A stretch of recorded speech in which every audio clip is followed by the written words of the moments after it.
Tom Johnson, I wish I was where you are. I wish I was where my background is. I'm Rich London. I'm up here at our office and with that One Gender Research Institute.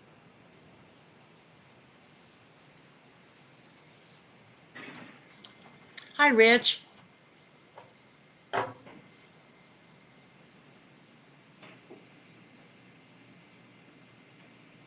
Hi, Barb. I'm sorry, I was muted. Good morning, everyone. Mute is a good thing.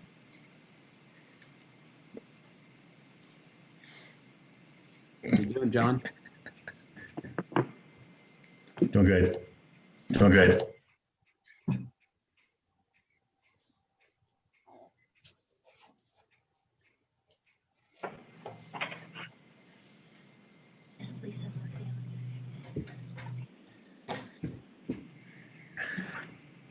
Before we start, this is Corey Adams with TUD.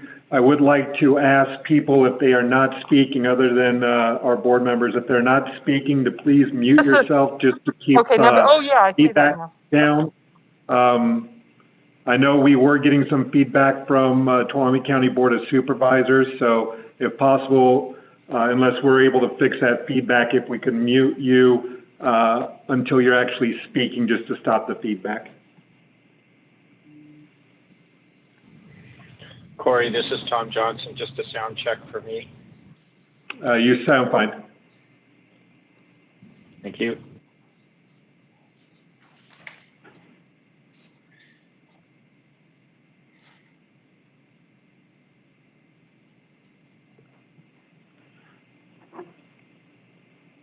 Is that correct?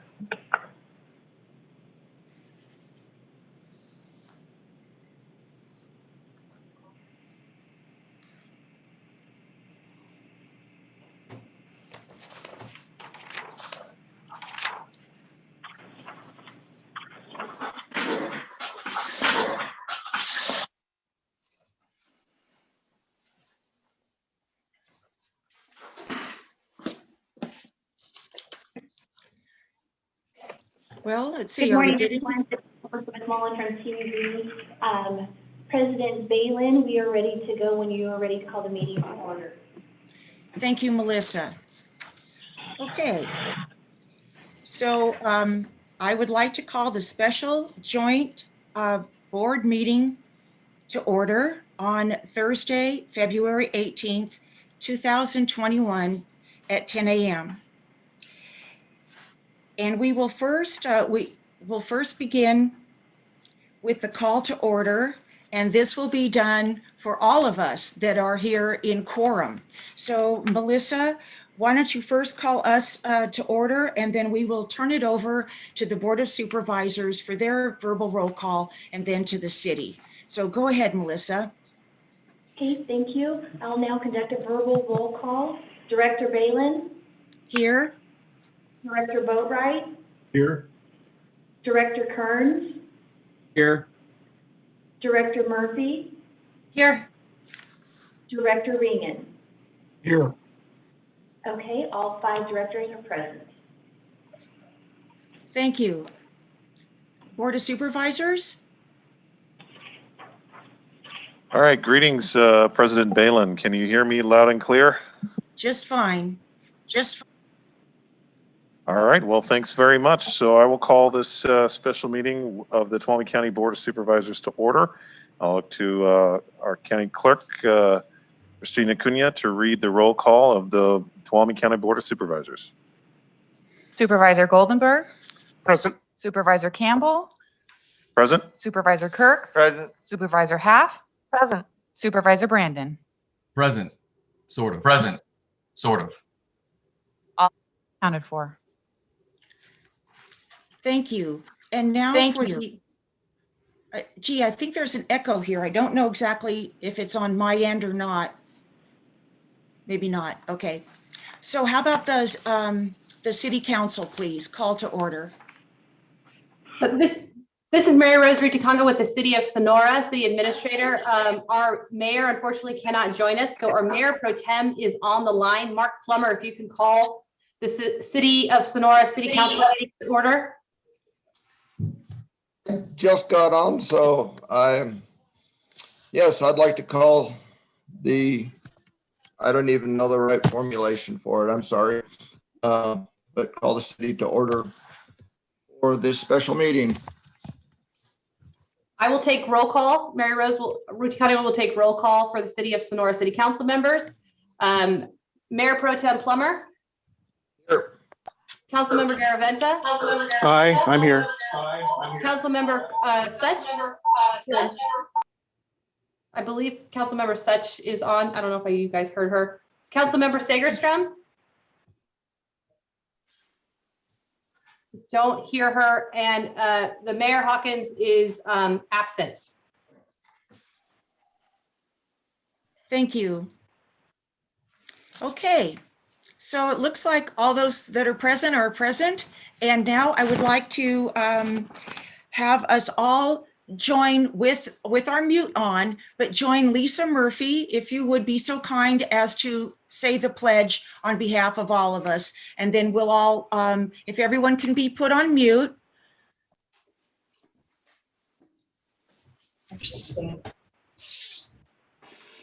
I pledge allegiance to the flag of the United States of America, to the republic for which it stands, one nation, under God, indivisible, with liberty and justice for all.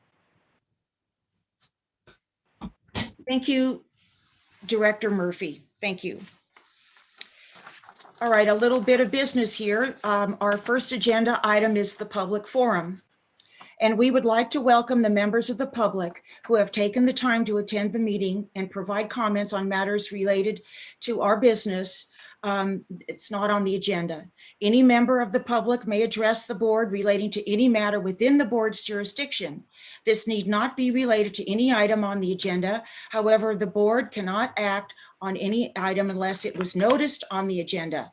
Persons speaking during the public forum will be limited to 5 minutes, or depending on the number of persons wishing to speak, it may be reduced to allow all members of the public the opportunity to address the board or boards at this time. So with that, I will open it up to any member of the public that wishes to address the boards on any item not on this current agenda. Corey, is there any hands raised? Yes, we do have one, and I'd also like to remind everybody to please go ahead and digitally raise your hand within Zoom, and we'll call them as they come up in order. And if you are on a landline, to hit *9 to digitally raise your hand. With that, we do have one, John Buckley. Go ahead. Thank you. Go Hey, ahead, good John. morning, John Buckley, CSERC, and I'm going to be less than 5 minutes. So first, on the topic of water availability for new connections, I was unable to participate last week. And I want to be fair to Ron Kopp and a lot of others who would value what I think I will be sharing here. All of us who are customers of TUD and other water agencies in the state are going to at times need to conserve and shrink our water use when there's droughts. But TUD's contractual supply through PG&E provides enough water every year, including in drought, that TUD does have sufficient water to supply new water connections, whether it's for the Stone Mill project or whatever other project. So as the 40-year FERC relicensing plan for the South Fork Stanislaus is being finalized, some of you participating in it know that we are all working to ensure that TUD's water supply will continue to be adequate into the future. I do believe there's enough water for new supply connections. Shifting to the topic of today, I hope the following is of value because it's a perspective that will be different than some that's presented by TUD. For those who aren't familiar with our center, we participated in 11 years of federal FERC hydro relicensing planning for the South Fork Stanislaus, including for Pinecrest, Lyons Reservoir, the Main Canal, and the Phoenix Powerhouse, and over 200 meetings that I participated in. There have been many discussions of TUD water supply and facts. For those who may not know, in 1983, PG&E sold the Tuolumne water system to the county. TUD later assumed ownership. As part of the sale, the 1983 water agreement legally requires PG&E to provide water to TUD through the main Tuolumne Canal at no cost to TUD. Based on that legally binding contract that has no end date, TUD gets free water year after year. It is PG&E that pays Point for of all the order, maintenance. point of order, John, that is on the agenda today. Could Yes, you please and- hold your comments till we're finished with this? Because that is on the agenda. This is an So- opportunity to so- comment on things that are not on the agenda. Yeah, and Barb, I'm fine with that, but your agenda does not show that there would be public comment for after the presentation. So again, if there is going to be, I will be glad to wait until then. Thank you. Thank you. And you will have an opportunity. Thank you, John. Yes, Mr. London. Oh, sorry, Corey, is there any other comments?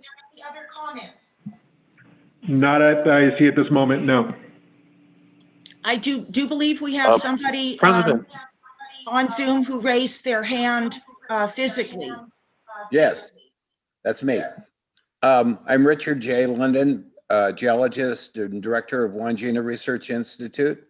And I wanted to just go on the record as saying that our Confidence Ridge project is moving along, and that the 1.85 million 1.85 million gallons of the water in the mine of the Confidence Mine might be available in the future through a pump storage program, our Wangina Research Institute Confidence Ridge project, in which we would be using solar power from a field off Confidence Road to pump water out of the Confidence Mine, and possibly finding the storage in one of the empty storage tanks of TUD for temporary storage. Then the water be going back down to the mine, but the water's there, and we've tested it. Dr. Ross Grunwald, myself, tested the water and was tested by Castle Analytical, and it's suitable for drinking water, and so it's available for emergency use, and we have the rights to use it for this process by the owners of the water rights of the Confidence Mine. Thank you, Richard. Corey, any other hands that are raised? No, digitally, no. Okay. Well, then that President will Balin. conclude- Excuse me. President I'm Balin. sorry. Oh, sorry to interrupt. If Tuolumne County has some additional information to provide to the public for audiovisual engagement in the meeting. If we could have an opportunity to do that at some point before we begin with the rest of the meeting, that's what we'd be looking for. Would you like to do that now? I would be delighted to do that now. I'll turn it over to our county, our board clerk. Additional options for audio visual only, no method for participation. Please go to the Tuolumne County website at https://www.tuolumnecounty.ca.gov/745/board-meetings. Thank you. And thanks very much.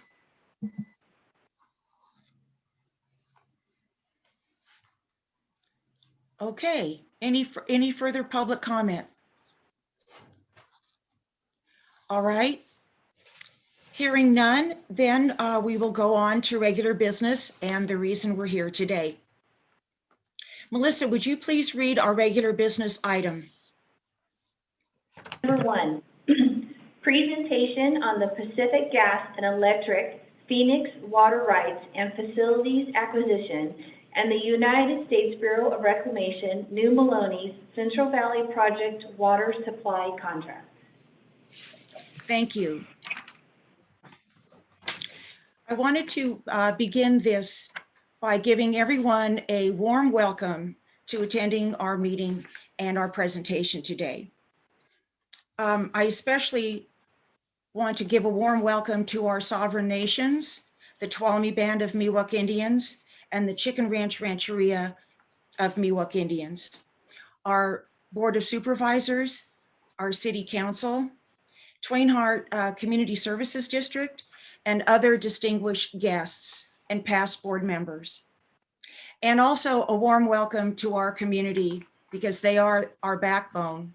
And we also have another backbone, and that is our staffs and our teams that put this presentation together and also do all the hard work. So thank you for that. Before we begin, let's take a moment to think about the people and the critters that are facing the bitter cold in Texas right now. Our hearts go out to you, and we know you are strong and are pulling together as we have done in our community in the face of fire and drought. We know what it's like to sacrifice. And if anything, this community knows how to tighten its belt. When it comes to drought, we have let our landscapes die. We have let lawns die and trees die, and we can shower in a bucket. To make matters even more difficult, we know what it's like to face the threat of fire during a PG&E stoppage. And that's very, very scary. So today, I'd like us to think about what local control of our water could mean to the people who live here. How do we want water to work for us? How do we want to move from uncertainty and fear of not having enough water for fire protection or even fire insurance to the direction of certainty and, again, local control? I look at water as life. We all look at water as life. It is our most basic life-giving resource. And without it, our community and our environment and our economy cannot thrive. So with that, I would like to move into our two presentations today, and they will be talking about this topic. We currently have our eggs in one basket. And as John Buckley mentioned, it is the contract with PG&E. We have an opportunity to actually own senior water rights. As most of you know, our county never perfected our senior water rights, and that is to actually own some of the most oldest water rights on our county. Those are first in time, first in right water rights. And that means that in terms of drought, we would be at the head of the table. What I'll do now is introduce our guest speakers one at a time. We have two presentations, and then we will move into a discussion and questions, and I'll be able to field those questions to the appropriate individual. And I'd like to open it up to the circle of leaders as we discuss what it would be like to increase our water portfolio. So our first speaker today is Tom Johnson. Tom is TUD's chief negotiator with the acquisition of the PG&E assets and water rights. Tom has had I'll just back up, sorry. Tom has had success in negotiating the divestiture of for-profit assets, which are PG&E assets, into the public domain, such as TUD.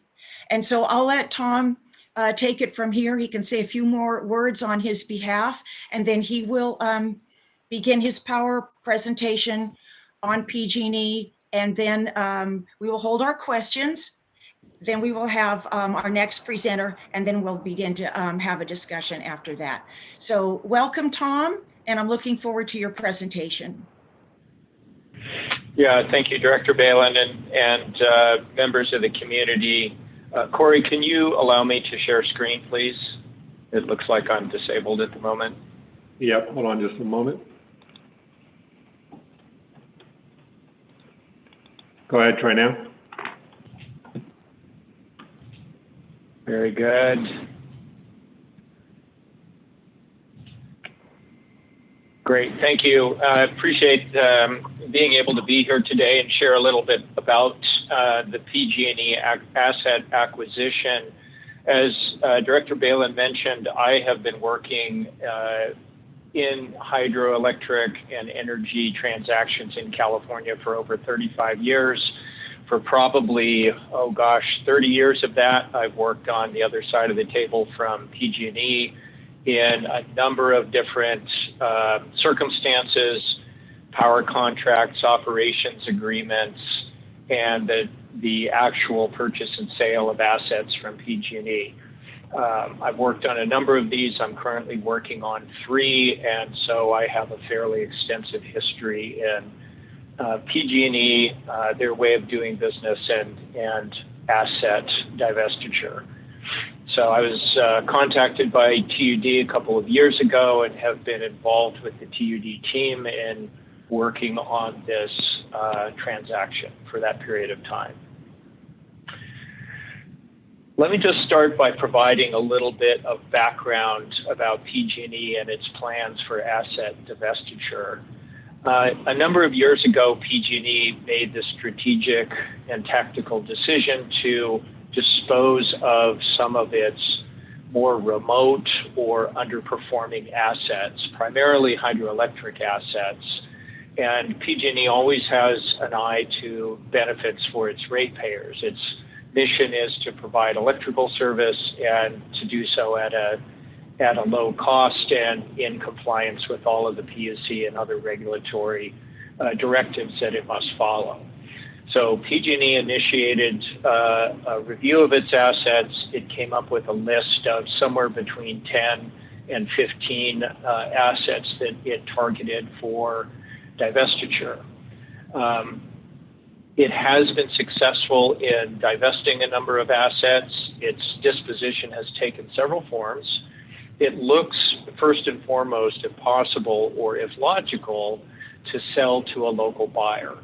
And so in a number of its divestitures, it has gone to a local water agency or a nearby power generating entity that perhaps shares the same river or water course and has talked one-on-one with them first. If there is no logical local buyer, then PG&E has advertised assets for sale and conducted an auction process with sealed bids, discussions, negotiations with the high bidder, and then ultimately a sale. And on a couple of occasions, it has taken the option to surrender the license and give up the license, opening that license for application by others. And if no one comes forward, then the surrender process continues. PG&E has successfully transferred several facilities, including Chili Bar, Merced Falls, Deer Creek, Narrows 2, probably a couple of others that I am not thinking of. Most of those were bilateral discussions and negotiations with local buyers. In the last 2 or 3 years, there have been a number of solicitations out on the street, and I'm aware of at least a couple that are currently in negotiations with third-party buyers. In other words, people who are neither water utilities or necessarily local to California, but are interested in purchasing assets. PG&E, wrong direction. PG&E approached TUD sometime, I believe, in 2016 with the idea of divesting the Phoenix project. And PG&E has been fairly clear that the Phoenix project is on its list for divestiture. It is approaching Tuolumne Utilities District first, and if TUD is unable to successfully or isn't willing or interested in completing a transaction, then PG&E would be open to taking other steps, such as putting the assets up for sale. Over the course of a number of discussions that I would characterize as exploratory over the course of 2016 and 2017, TUD and PG&E discussed a number of different structures and combinations of assets that would potentially be transferred, starting with obviously the Phoenix project, and then we did discuss TUD acquiring the entirety of the Spring Gap Stanislaus system. For a number of reasons, that was not ideal for either PG&E nor TUD, and ultimately settled on Phoenix plus the Strawberry Dam and Pinecrest Reservoir assets as the combination of assets that both best met the interests of both TUD and PG&E. And so moving forward with PG&E, we have been discussing the transfer of all of the Phoenix project and Strawberry plus Pinecrest. The assets that are included in this transaction on the Phoenix system, and apologize for most of you who are local and you probably know and understand the logistics of these assets as well or far better than me, but I did want to just go through them for completeness. The Phoenix system includes Lions Dam and Reservoir, the Tuolumne Main Canal, and the Phoenix Powerhouse. In addition, there's a number of real estate assets. There are some amount of land, mostly around Lions Dam. There are also roads and road easements that are associated with the project, some of those within the project boundaries, some not. There's a handful of water rights that are associated with the Phoenix project, and then there are all of the operational authorities, which would include the FERC license and various other authorities and permits that allow operation of the system. Strawberry Dam and Pinecrest Reservoir includes that dam and that reservoir. My understanding is that Pinecrest Lake is around 300 acres. There's an additional 97 acres of project land that goes with Pinecrest. It is 10 to 300 feet from the water's edge to the edge of the land, and typically it's around 200 feet. All of the Strawberry development is within the Stanislaus National Forest. In addition, there are water rights and regulatory authorities that are specific to Strawberry Dam and Pinecrest Reservoir. In other words, they don't overlap with the Phoenix system. They are separate.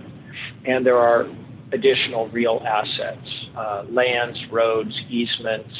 There's a few small buildings that house equipment specific to the project and so forth. One of the key and frankly most important assets that comes with these projects are the water rights assets themselves. As Director Balin mentioned, the pre-1914 rights are the most senior in the state. Jesse can speak more to water rights law if there are questions on this, but basically prior to 1914, all of those rights are, as a group, considered the most senior in the state and are exempt from some of the regulatory constraints or requirements that post-1914 rights are. In particular, the pre-1914 rights include storage at Pinecrest Reservoir, direct diversion of up to 52 CFS into the Tuolumne Main Canal year-round, and storage for the first 839 acre-feet in Lions Reservoir. Beyond those pre-1914 rights, there is another group of 1928 rights that include increased storage at Lions Reservoir. Apparently, Lions Reservoir was expanded sometime in the 1920s, and then also for rights for hydrogeneration at the Phoenix Powerhouse. 1928 rights, while obviously not as senior as 1914, are still some of the older rights in the state, and still would have priority over many, if not most, or all of the other rights in the Stanislaus River watershed. The bottom line is With this handful of rights, the TUD, well, the owner of these rights gets their water first. In addition to the physical assets, there's a number of obligations that would come with ownership of these projects. Some of these are new to TUD, some of these are would simply expand TUD's existing portfolio of facilities and obligations. First of all, there's Lyons and Strawberry Dams. These would be new facilities, but not a new concept. TUD currently owns and operates Phoenix Reservoir. With Phoenix Dam, it is DSOD jurisdictional. It is a high hazard dam, and TUD has extensive history in operating Phoenix Reservoir. Lyons and Strawberry Dams have been in place for quite some time, on the order of 100 years. They have extensive history, literally going back 100 years. And the regulatory, what I call playbook, the rules that you must comply with for dam operations is very robust. Both FERC and DSOD have oversight authority, and simply following the rules leads to a high degree of compliance, robustness, and operational efficacy for that type of facility, for the dams. The Tuolumne Main Canal is larger than most of TUD's existing canal system, but it is very much of a piece.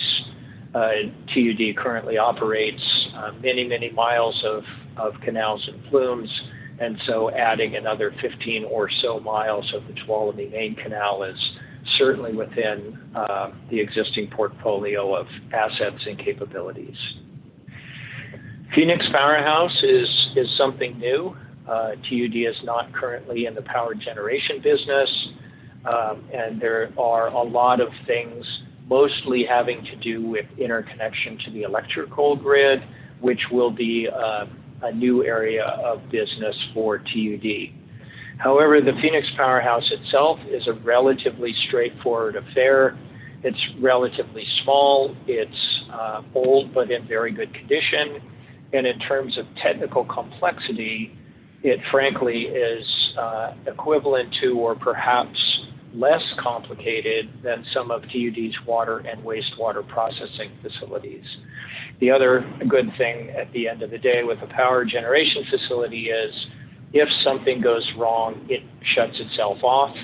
And once you get it sorted out, you turn it back on. Unlike water and wastewater facilities that must operate 24/7, 365, the powerhouse is a little more flexible in its ability to be taken out of service, worked on, and operated at under the control of TUD in an on-demand way.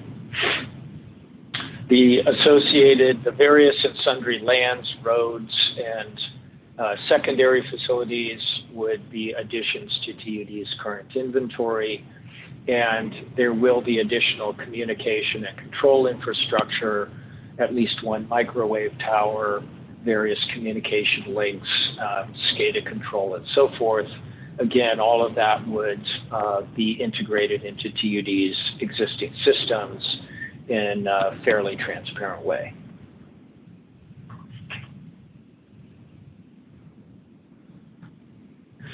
Some of the other obligations that come with these projects include regulatory obligations.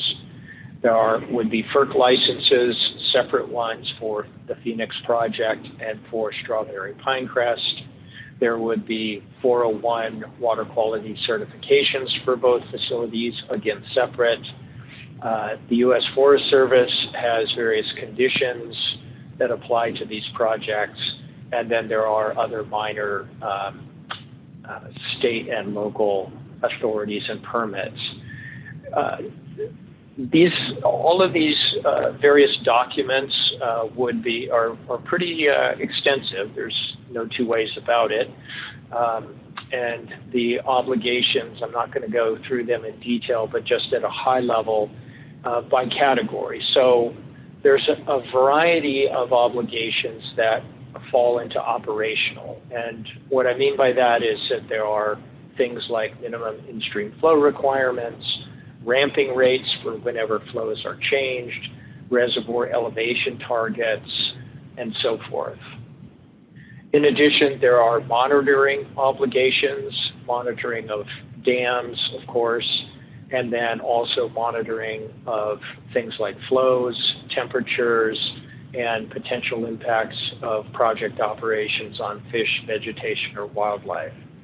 In particular, both the FERC and State Water Board permits have a number of monitoring obligations. Some are just monitor and report if something changes. Others require annual reporting. There are obligations, regulatory obligations associated with maintenance. As I mentioned earlier, the dam regulations are fairly extensive between FERC and DSOD. There are also canal, road, and road maintenance obligations in the FERC and the Forest Service regulations, and then also prudent utility practice for maintenance of the powerhouse. The various regulatory documents have obligations for dam and fire safety, both monitoring, reporting, and actions in the event of something going wrong. There are notification and reporting requirements. Typically for a hydroelectric project, you develop a calendar, if you will, for when things need to be reported on a daily, weekly, monthly, or annual time step. And then finally, there are recreation obligations associated with both Lions and Pinecrest. This too is something new for TUD. TUD does not normally have regulatory recreation requirements, although there may be certainly recreation use around some of the canals and Phoenix Lake, but there are specific and formal recreation requirements, which includes both operation and maintenance of facilities, and then monitoring and reporting of recreational use.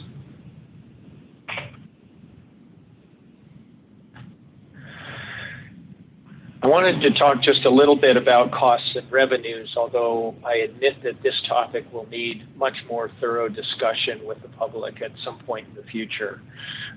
All of the cost information that TUD has received so far has come from PG&E, and all of that is protected under a confidentiality agreement. When TUD entered into a preliminary term sheet with PG&E for purchase and sale of these assets, that term sheet did a number of things. It outlined the broad structure of the agreement. It committed PG&E and TUD to exclusive bilateral negotiations. In other words, neither party is talking to others. And thirdly, it provided a shroud of confidentiality over both the discussions and all of the information that is shared by PG&E. This is done to protect PG&E's interests. We do not, at this time, have an executed purchase and sale agreement with PG&E, although we are working diligently towards that. And if for some reason this deal was to not work out, TUD was to back out, then PG&E wants to have its ducks in a row, so to speak, to be able to go forth and discuss sale of this project to others. And so at this time, the cost information is all proprietary, and I cannot share much with you today. Similarly, the revenue information is also proprietary. What I can tell you is that the revenues from the power generation from Phoenix Powerhouse will not be sufficient to cover the cost of operations. It may or may not be a surprise to you that this is perhaps one of the reasons that PG&E is interested in divesting of this project. PG&E does not charge for water, as you're well aware, and the revenue from generation is not sufficient to cover the cost of operations. So from a generation standpoint, this is not one of PG&E's more valuable assets. In order to make up that shortfall, TUD or another owner will need to raise revenue from other sources. Again, this is the sort of topic that will require extensive discussion among and between your boards and will need some serious amount of public vetting. But there are other revenue sources associated with the water side that could be considered to fill in the gap between power generation revenues and operating costs. Things that have been discussed as possibilities would be something like a water rate increase or a tax or other dispersed benefits assessment across a broader range of people or properties. I believe those revenue options will be discussed in the coming months.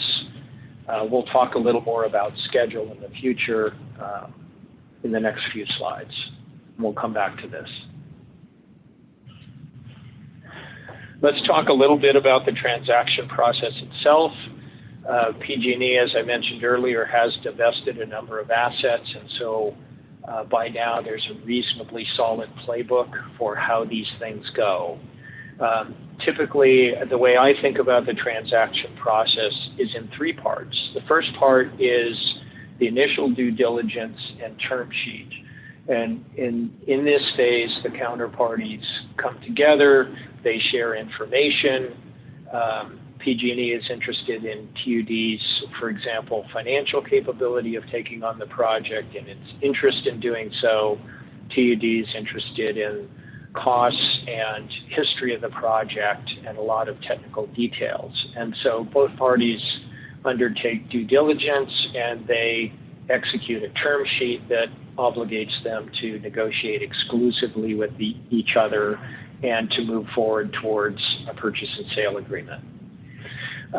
That part one is mostly completed. It probably took a bit more than 12 months, but we've executed the term sheet in December of 2019. I will note that the schedule that is before you here is perhaps a little bit ideal. We live in a strange age of COVID, and that has introduced all kinds of delays and uncertainties. You all know that TUD has been working, some of the staff have been working remotely. My understanding is that many of the PG&E staff that would normally work in San Francisco are also working remotely. It's very difficult to get meetings together, certainly less efficient to not have in-person meetings and so forth. And so, in my opinion, this entire transaction process has been considerably slowed by COVID, and that's likely to be the case through most of 2021 until we get this pandemic a little more under control and can go back to meeting in person. So just a sidebar on the asterisk on the schedule here. The part two of this transaction process is currently underway, and this would involve development of a purchase and sale agreement or PSA. Just a couple of words about the purchase and sale agreement. This is a fairly complicated real estate transaction. If you think about it, there are facilities literally spread across miles of Tuolumne County. They involve not just real estate assets, but also physical facilities, the regulatory obligations, the transfer of various licenses and permits. And on top of all of that, a lot of these facilities are 100 years old or thereabouts. And believe me, a lot of things get lost in 100 years. And so it's a fairly challenging and complex process to simply bundle up the documentation on all of these assets and include it as attachments and exhibits to a purchase and sale agreement. The PSA has to cover not only things like price, but timing of transition, what obligations come with the facilities, which ones remain with PG&E, and so on and so forth. So this PSA is very complicated transaction, and it does take quite a few months and frankly, a considerable amount of effort by mostly PG&E in order to pull all of that information together and make sure it's right. As I mentioned earlier about the potential for raising revenues, TUD may undertake a Prop 218 process. Again, that needs a lot more public and interagency discussion. And then also in this phase, we will undertake additional due diligence as needed. So what I mean by that is TUD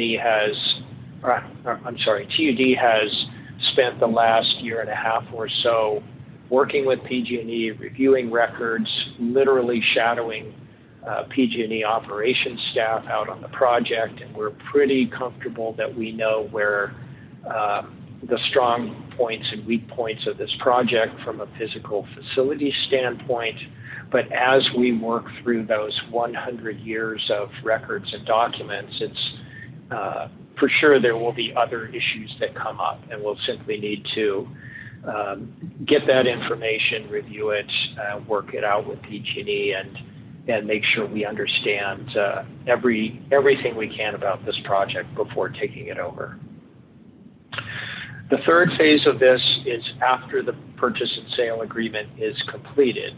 So what happens is the purchase and sale agreement is completed. It is a binding document, but it will have some conditions precedent. And so the TUD board and PG&E senior management would both sign this purchase and sale agreement, and then it would go to the PUC, Public Utilities Commission of California, and to FERC for approval.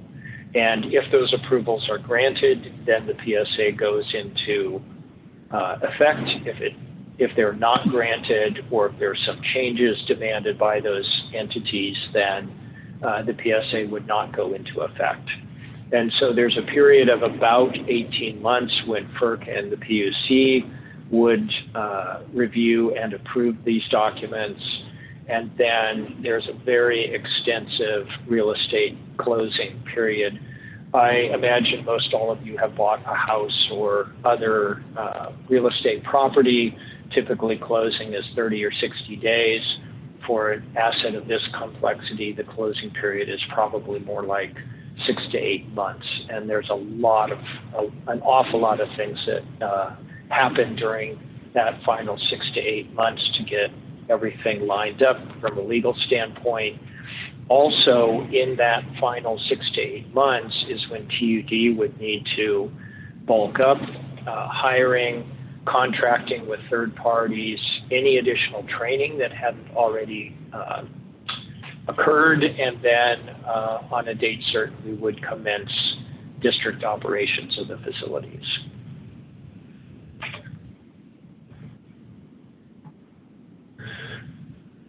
So I actually covered a lot of this in the previous slides. So a couple of other things in closing activities, transfer the various permits and licensings. CAISO, that's the California Independent System Operator. They operate the transmission and distribution grid in California. There are interconnection agreements that would need to be structured in TUD's name. TUD will acquire staff and equipment, hire as needed, and purchase whatever additional equipment it needs above and beyond what comes from PG&E. The real estate closing, which we talked about, SCADA and communication systems cut over, and then I assume there would be some board policies regarding operations, things like financial reserves and so forth. The current schedule that we have, as I mentioned, is probably a bit optimistic given COVID and the complexity of this.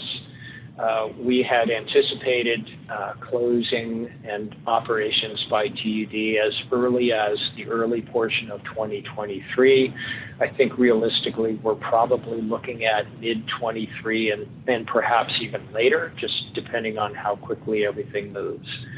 The point of the schedule isn't to have distinct milestones, but to recognize that we have before us probably at least two probably 2.5 and perhaps 3 years to sort through all of this.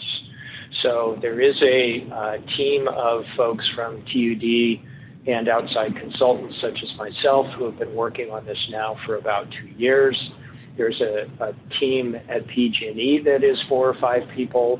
And as we proceed through this, the PG&E team will swell considerably. I would expect for them to have 10 or 12 people working on this when we get into the closing phases. And it'll take a lot of work and a lot of commitment by all of us, but we can get this all put together over the course of the next 2.5 to 3 years. Director Balin, that's all I have for today. So I'm going to turn it back over to you. Thank you, Tom. I think I went away. Here we are. At least I'm not a cat. Okay, let me get myself.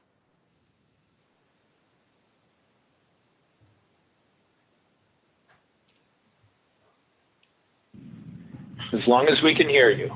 Okay, thank you. All right. I'll just keep talking and keep pressing this little microphone button here. That was great, Tom. Thank you for unpacking that, especially the timeline. I know in the grocery store, I get comments like, you know, as if this has already happened. And so I think that this is really timely to go over the actual flow of events. All right, let's see. There we go. All right. So our next presentation is by our TUD's legal counsel, Jesse Barton. And as Tom mentioned, Jesse is indeed an expert in water rights law, as California water rights law. He keeps TUD's contract with PG&E in order. He knows that thing, I'm sure, by heart. That's probably on your nightstand, huh, Jesse?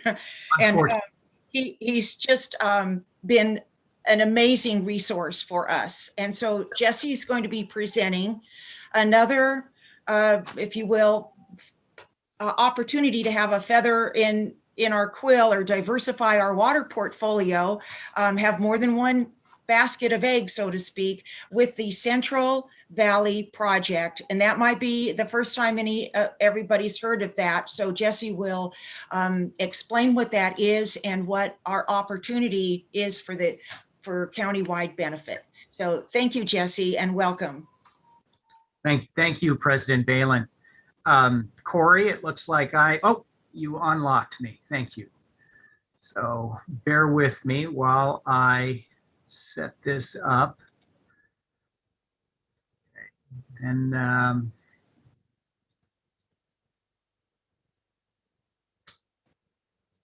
go to presenter view.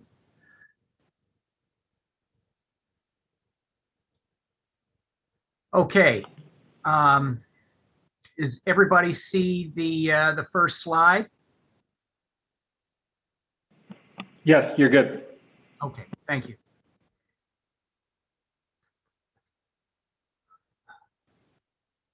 Okay, as Barbara mentioned, I'm Jesse Barton, TUD's General Counsel, and I'll be giving a short presentation on TUD's recent efforts to acquire a contract from the United States Bureau of Reclamation for water that is stored in New Melones Reservoir. Second slide here. You know, by way of background, for those of you who may not be familiar, the Central Valley Project, of which New Melones is a part, is a large federal project initiated in 1935 to better manage water supplies in California.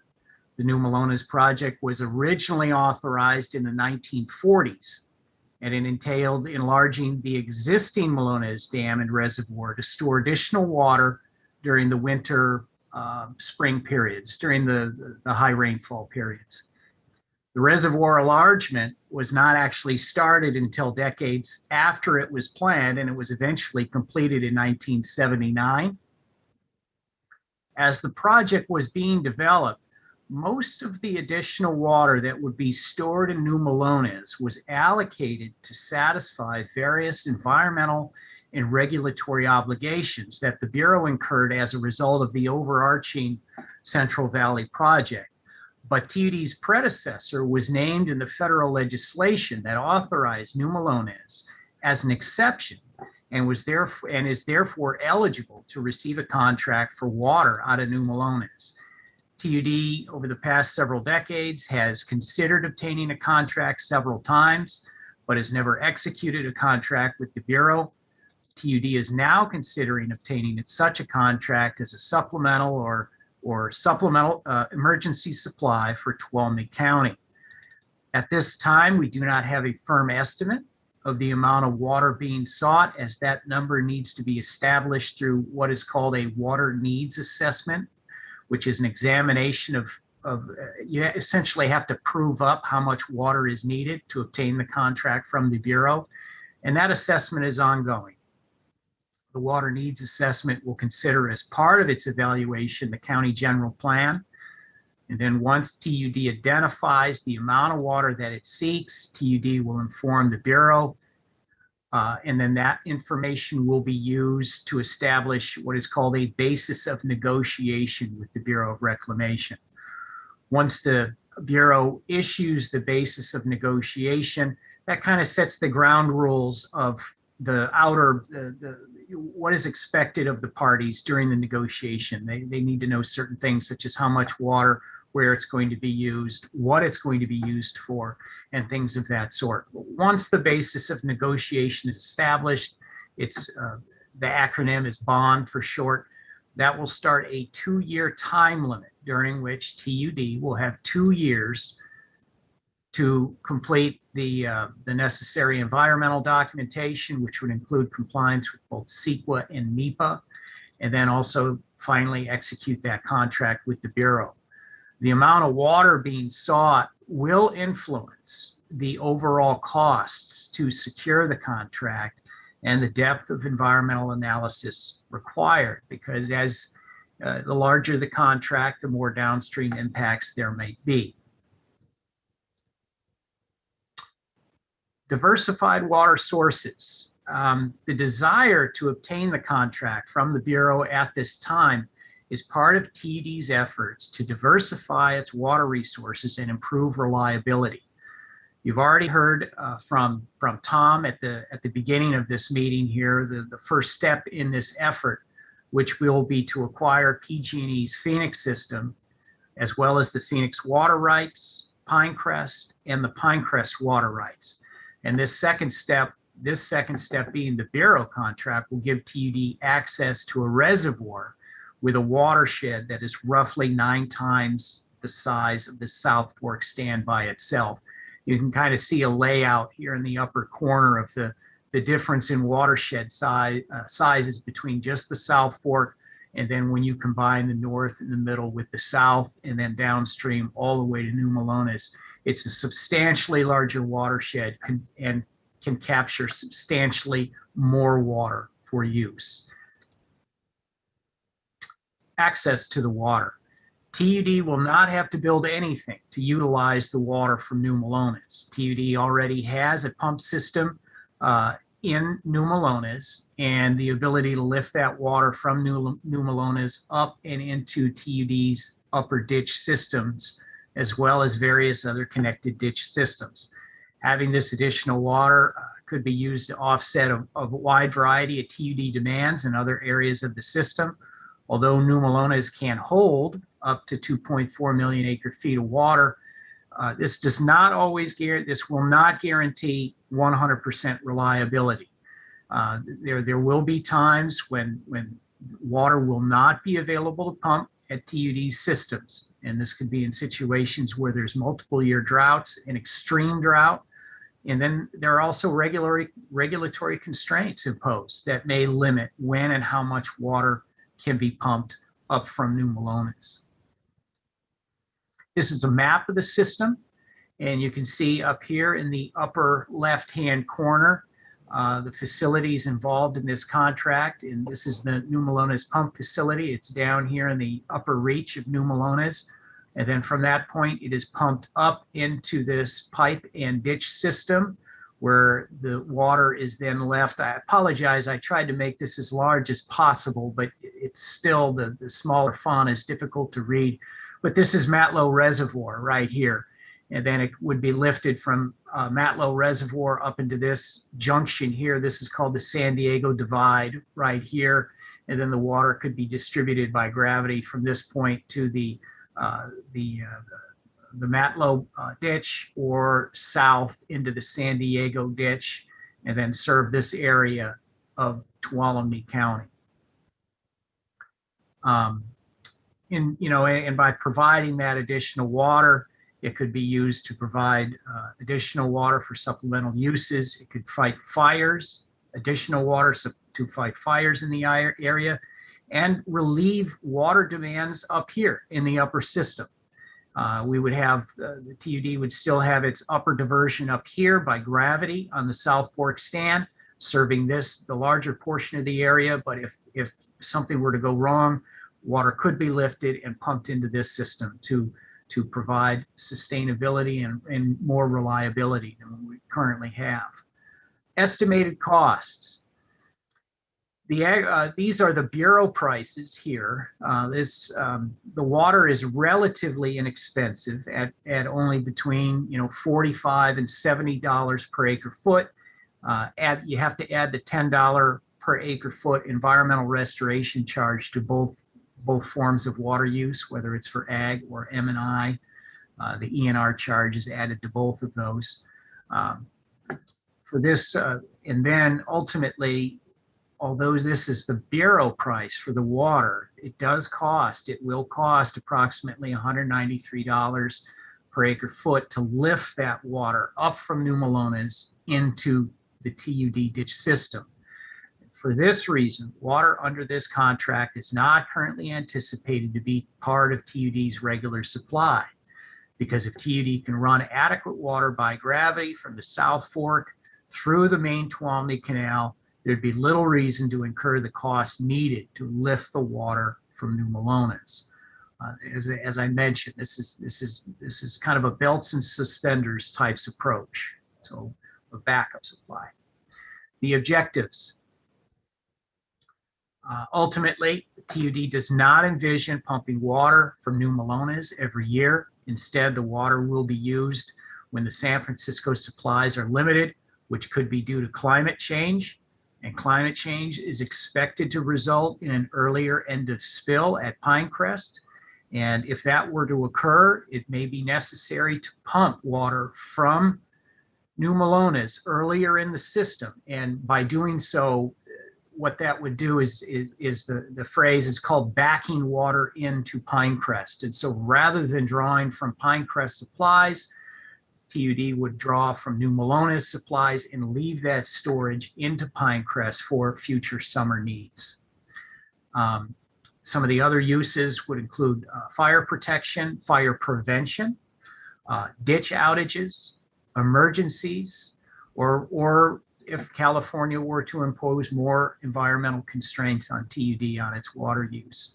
Having the water available will give TUD better operational flexibility, because it will have two water sources from which to draw and not just one. As I mentioned, this could alleviate stresses during the ditch outage and during maintenance. And so the ditch outage could be a regular maintenance ditch outage which the district establishes every year. Every year it's got to turn off that ditch and do maintenance on it. But it also could be an emergency ditch outage where a tree were to fall on it, or unfortunately if it were to get burnt. So in those situations, if there was a need, TUD could, if it wanted, pump on a regular basis. But until a need is presented, the contract is expected as anticipated to be primarily used as a supplemental supply in times of need. TUD expects to finish its water needs assessment, notify U.S. Bureau of Reclamation, obtain its basis of negotiation, the bond, and then comply with NEPA and CEQA, execute and ultimately execute a contract with the Bureau of Reclamation over the next 2 or 3 years. And that, my presentation is much shorter than Tom's. I'm not sure if that's good or bad. That's the way it worked out. And I turn the microphone back over to Barbara at this time. Okay, thank you, Jesse. That was a great overview. And again, this is not just about whether we have enough water today.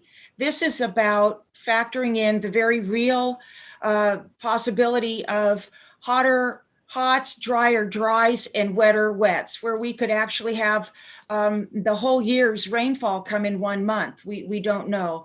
And so with that, again, it gets back to me, when you factor in climate change in our future and the opportunity that you guys are presenting here, and that we're all, the fact that we're all in this together, when we go forward with our water needs assessment, and I think that was on one of your slides, this is why we're meeting today, is to take a look at our water needs, not just our housing stock, not just in a narrow bandwidth, but in everything that has beneficial uses according to California Water Code. That includes our recreation, obviously water for fire protection, water for agriculture.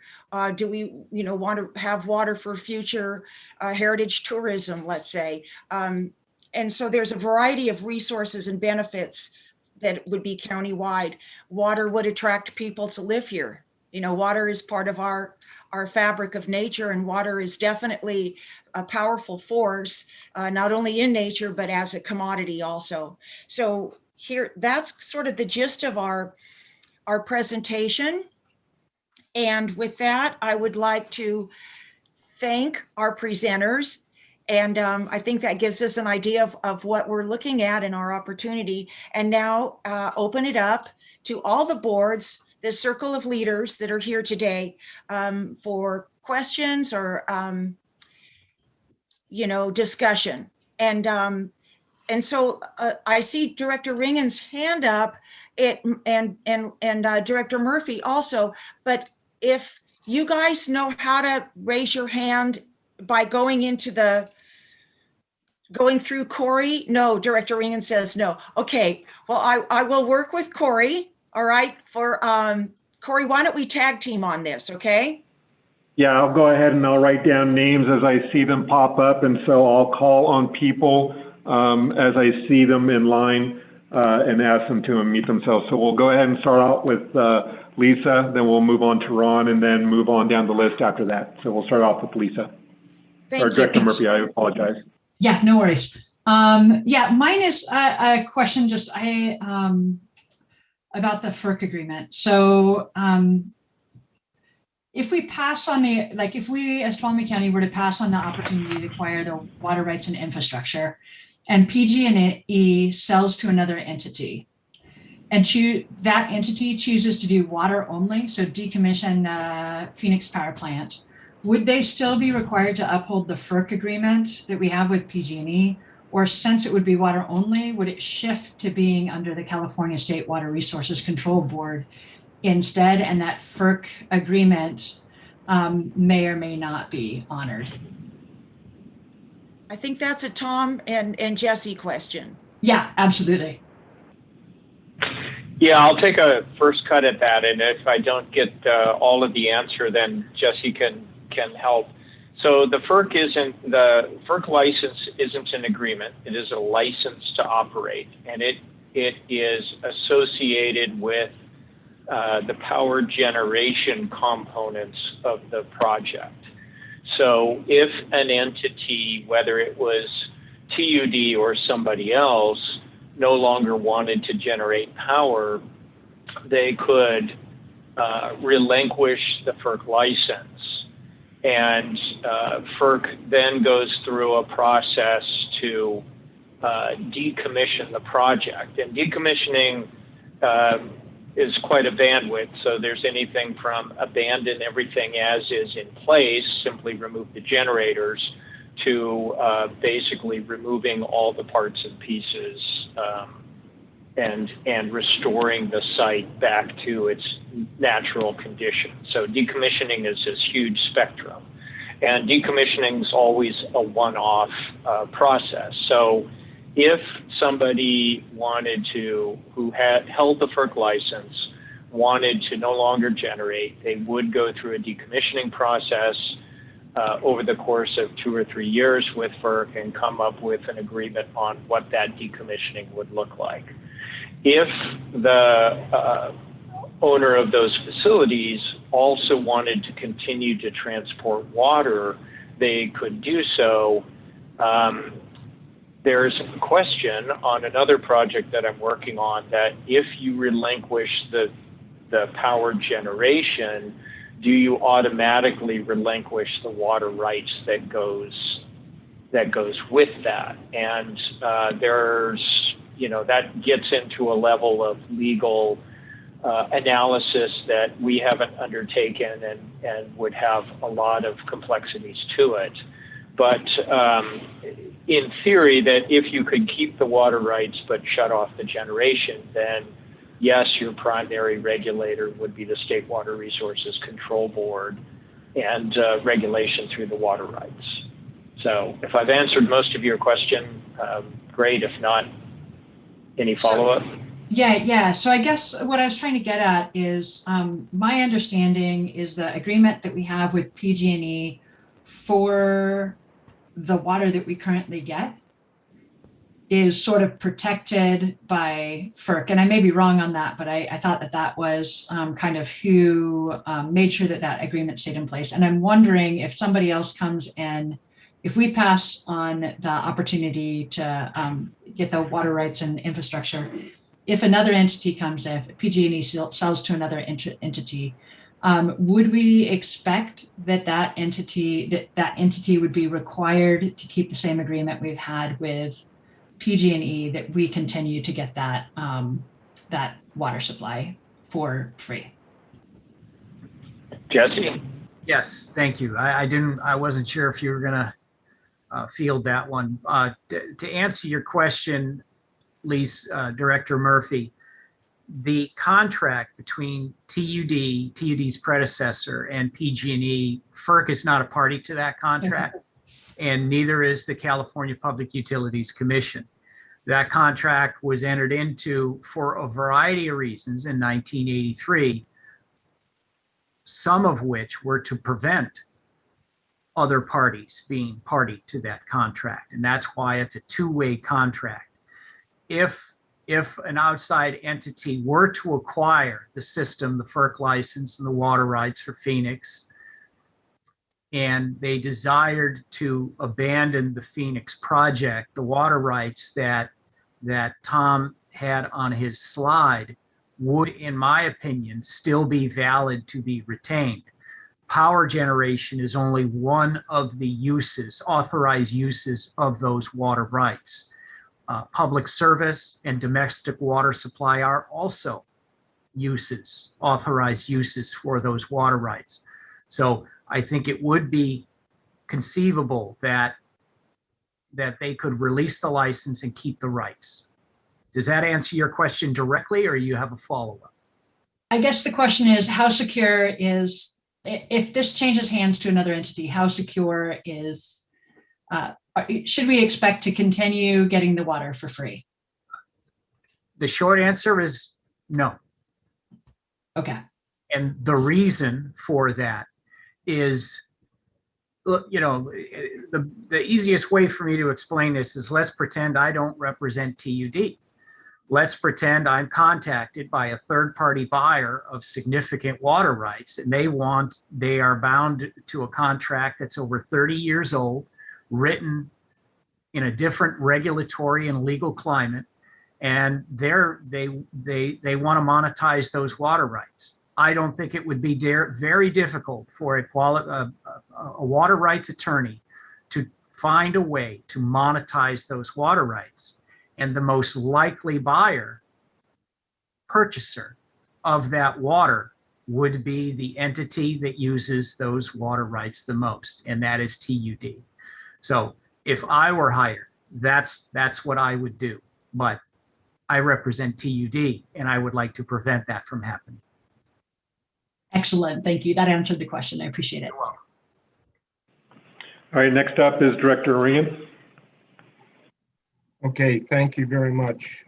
First, I want to thank Tom Johnson and Jesse Barton for two excellent presentations. I think it's going to be both of them are very helpful for our community to understand what TUD is trying to do. And anyone that knows me knows that I've been involved in this water thing for many years, and I'm also a county resident for over 45 years, as well as coming here since the late 40s as a toddler. So I love this county, and water is a big part of it. So with that being said, Director Murphy kind of beat me to the punch on, I've got a couple things I want to talk about. The PG&E contract, which Jesse Barton and I have discussed a couple of times. Every time I read it, I get kind of ill. And what Director Murphy brought up is what my concern has been for years, that everybody wants to hang their hat on this water into perpetuity. There's just what Jesse Barton said. Any really good attorney, water attorney, will blow that thing out of the water.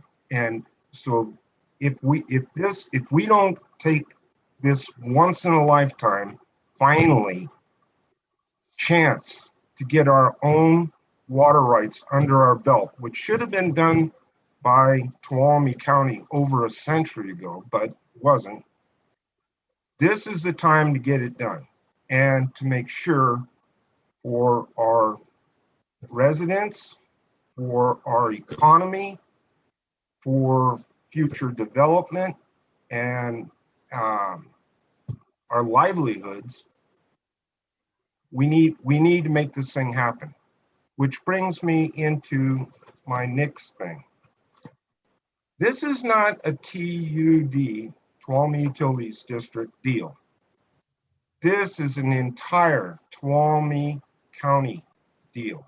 Everyone needs to lock arms and move forward on this. TUD just happens to be the one entity that's able to maybe, hopefully, bring this thing to a conclusion for all of Tuolumne County. So, with that being said, for the PG&E acquisition and New Maloney's water rights, both of them, support and backing should be forthcoming as the entire county will benefit. And here's just a few of the groups that need to step up to the plate and give us support and help us figure out how this thing is going to get paid for. The Tuolumne County Board of Supervisors and County, the City of Sonora, Tuolumne County Chamber of Commerce, Tuolumne County Visitors Bureau, Tuolumne County Board of Realtors, Tuolumne County Business Council, Tuolumne County Building Industry, the Tuolumne County Farm Bureau, Tuolumne Band of Miwoks, and the Chicken Ranch Band of Miwoks. That's all I got to say for right now. Thanks. Okay, next I'll be calling on Humphreys. Real quick down the line, I have Humphreys. Then next will be Jaron, Ryan, and then Director Boatwright. So go ahead, Humphreys.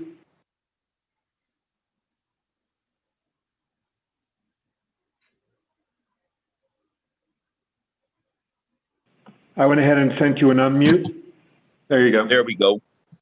Thank you. My name is Wilson Humphreys, or Will Humphreys, and I, along with Tom Weathers, a number of years ago, were successfully applied for a FERC permit for Pinecrest hydro power, and we received that. And we were in the midst of putting a 1 megawatt on Pinecrest Dam, Strawberry Dam to be more precise. We had approval from Stanislaus Forest. I did all the paperwork and the permitting. We were successful with the FERC permit, and I was successful also in acquiring from the Water Board in Sacramento the riparian water rights for Pinecrest.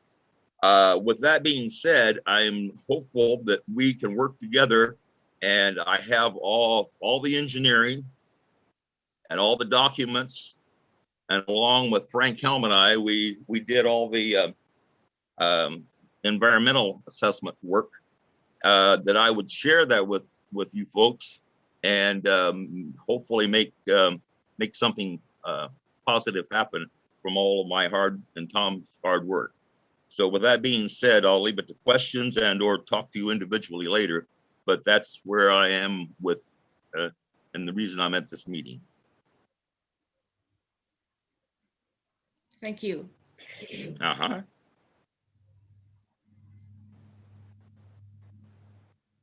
All right, go ahead, Jaron.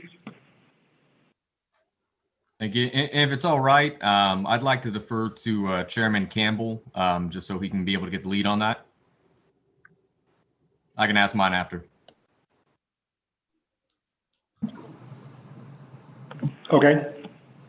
Okay, well. No, you're still. Well, thanks. Can you guys hear me okay? Yes. Yeah, we had some audio issues, but I think we've got it worked out. So good to see you all. And I just wanted to start out and just say, I think I can speak for the whole Board of Supervisors by saying thank you, President Balin and members of TUD Board for setting this up. And thank you, members of the City Council, for being here as well. I think it's a big priority for the Board of Supervisors to have better communication between our agencies. We all serve different constituencies, but all of us collectively serve Tuolumne County in total. So our interests, and I couldn't agree more, and this is just me speaking here, I couldn't agree more with the statements of Board Member Ringen. This is not just a TUD issue. This is an issue that affects every major public agency in Tuolumne County. And it's you took the words out of my mouth when I was going to say this is a once in a lifetime opportunity to truly right a wrong, a crime that was done against future generations of Tuolumne County residents. Surrendering these water rights has been has caused difficulties that have rippled through our county for a generation. So I'm speaking for myself. I'm in favor of righting that wrong if we have the opportunity. That being said, the main concern that I have is of course the costs of it, and I do believe that there will be unanticipated costs and difficulties in accomplishing this, and we need to be cognizant of that. And I'm sure this is a very sober group that we have, so I'm sure we are. But the element that we need to be very clear with the public that this will be a long, difficult, and potentially messy process, and we need to be cognizant of potential long-term liabilities for those costs. I guess my main point is that yes, it is the right thing to do. Yes, we can do it if we all work together, but it's going to be hard, and we need to be upfront about this is going to be a very long, difficult process. I'm going to look, since we're all on the same wave, we're all on the same audio system here. I'll look and see if any other board members have any questions or comments. I know Jaron wanted to get in there too, and he's on his on. Yeah, but how do I speak? Where do I You just speak with the microphones on the camera. Okay, can you all hear me? Yes, we can. Okay, thank you.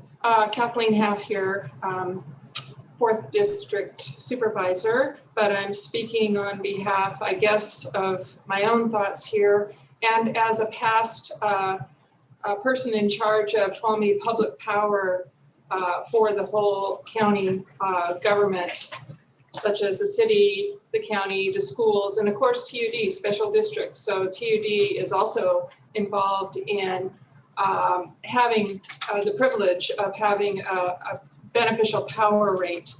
And this enters into, you know, the hydro and the generation. And I just wanted to make sure that our first preference water rights that have been secured in US legislation long ago are, you know, not tampered with, and I don't think they can be through this transaction, but also taken into consideration to make sure that TPPA can serve, if this goes through, the TPPA can still serve all of the new facilities that will be acquired through this contract, through this agreement. So I just want to make sure that those things are looked at and preserved to make this a beneficial deal for all of Tuolumne County. Thank you.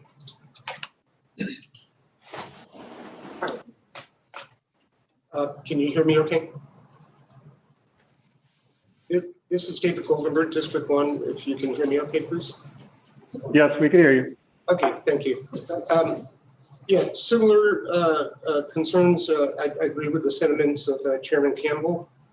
You know, looking at the overall acquisition costs, of course, is, you know, we don't know where that sits. The other concern that I have is on the potential maintenance and liability costs in taking on a power generation plant, the 2 dams, and all the regulatory things that go along with those dams. And you know, if there is a major problem with one of them, you know, where is the cost going to be to fix that? And you know, if TUD couldn't take that, then you know, I feel the onus is probably going to fall back on the county, and you know, so that's something to be concerned about. And I was just curious. I had one question on that 15 miles of the main Tuolumne Canal. How much of that was elevated and perhaps at risk of the same thing with other portions of the TUD system?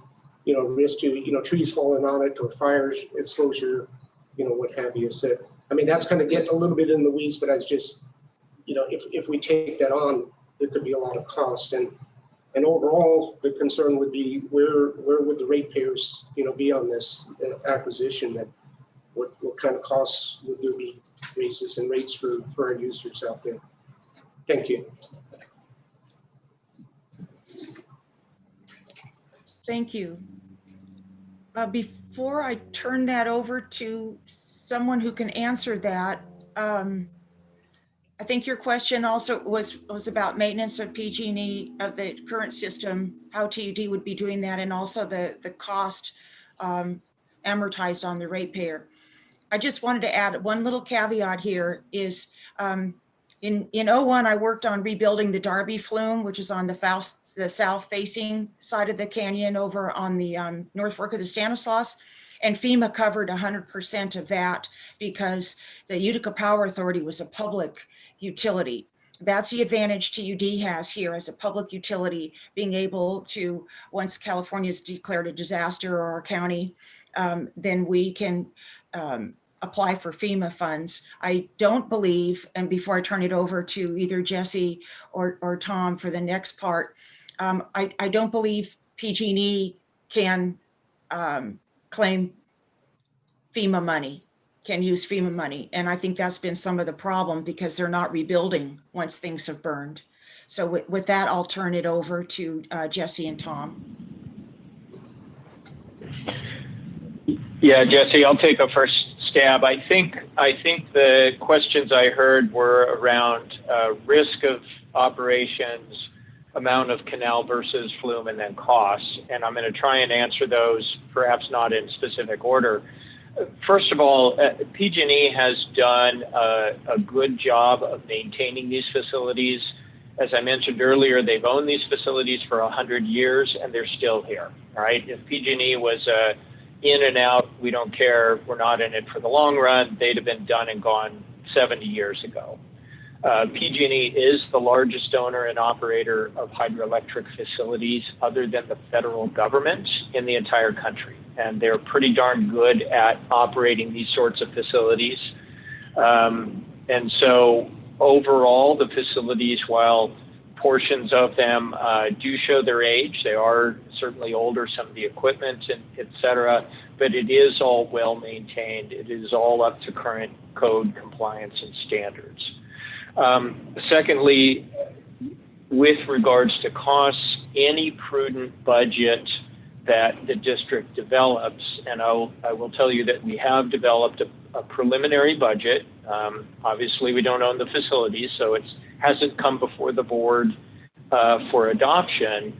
But the TUD should, in my opinion, adopt a budget that would have appropriate reserves, both emergency reserves and capital reserves, to operate and maintain this project with the intention of basically operating it in perpetuity. And so appropriate capital replacements and investments through time to keep these facilities in an ever new condition, maybe not new, but ever functional condition, whether that's for 10 years or for 50 years or however long the TUD might need to utilize these facilities.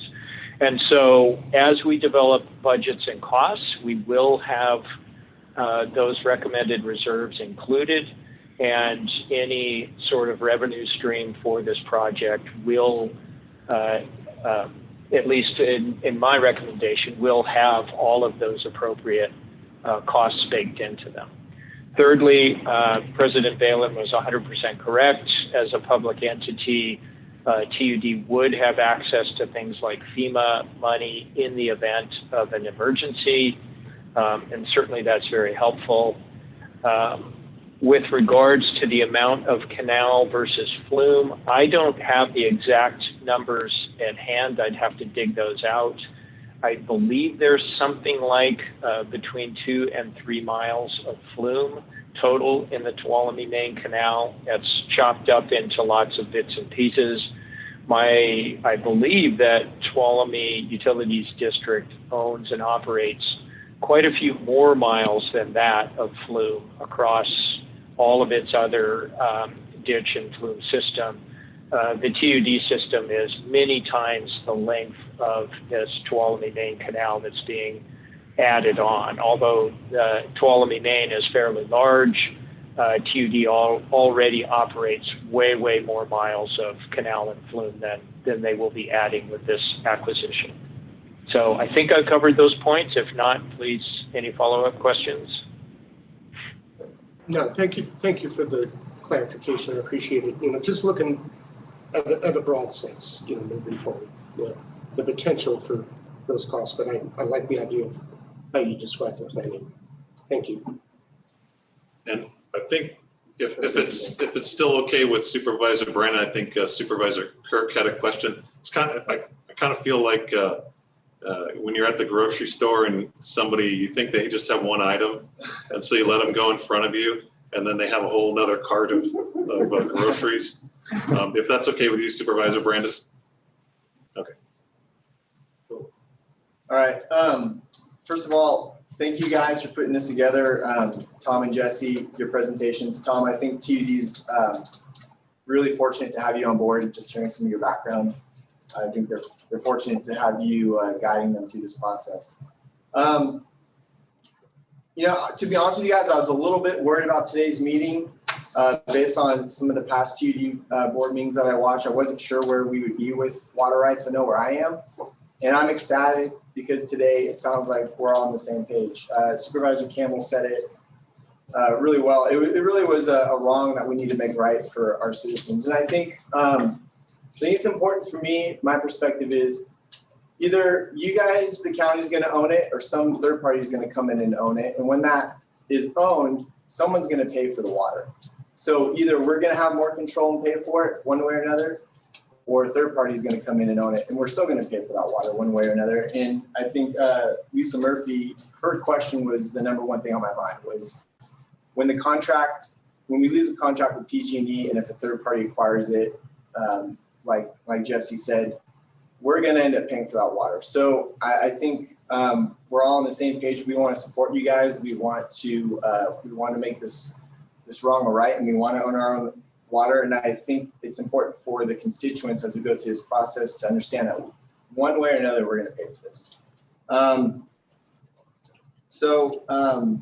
And then, Ron Regan, I was writing down what you said. It's a once in a lifetime opportunity. I actually think I'll go a little bit above it. I think this is a once in the civilization's opportunity, because several generations have lived in this county and haven't had water rights. And I think this is going to be a benchmark moving forward. With that being said, I would just say, Ron, when we ask for business support, when we ask for developers support, for Visitors Bureau, I think if we're going to be asking people for support, we have to be fair and consistent when we're talking about water and hooking up people and developers, because we're entering a new phase where we're all going to have, the entire community is going to have to be on board. And I think it's important that when people develop and people want to build out, we are hooking them up, so that when we have these conversations moving forward, there's support from all aspects of the community. So I just want to make that, and as long as I'm a board member, you guys have my full support. Anything we can do to help, I just commit that to you guys, and look forward to hopefully seeing this thing be a success and benefit our community in the days to come. So thank you guys.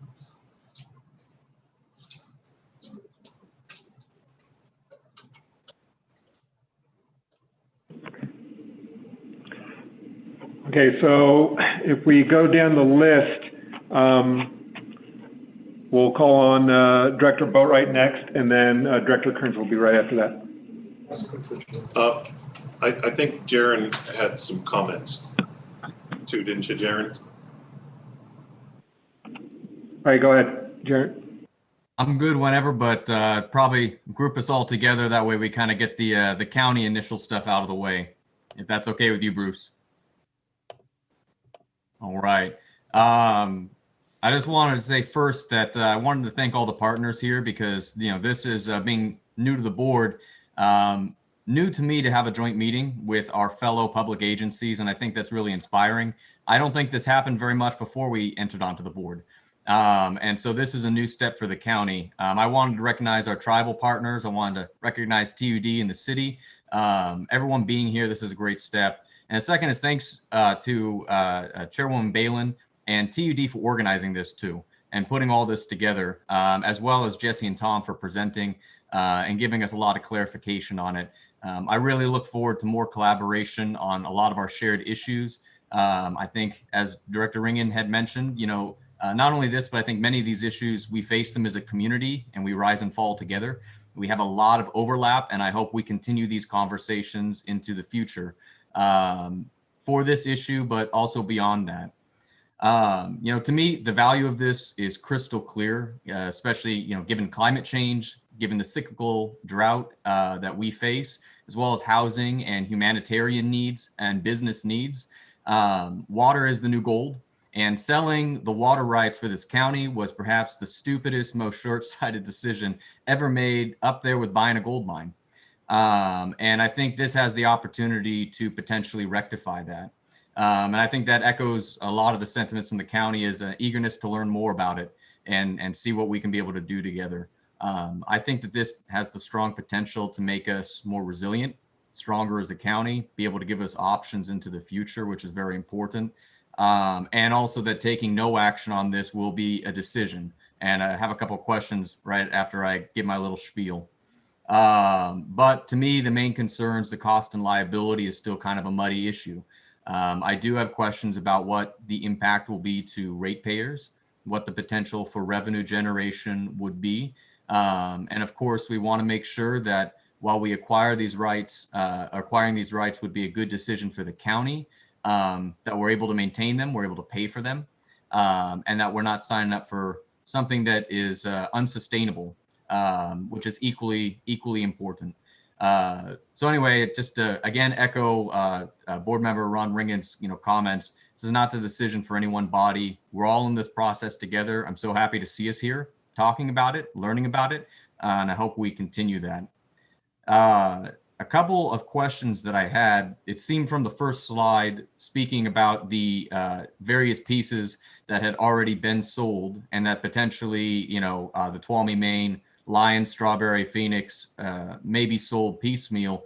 What happens if we do not purchase this as a package? Will it be sold off inevitably? Will PG&E potentially maintain it? Will it have a bunch of different owners?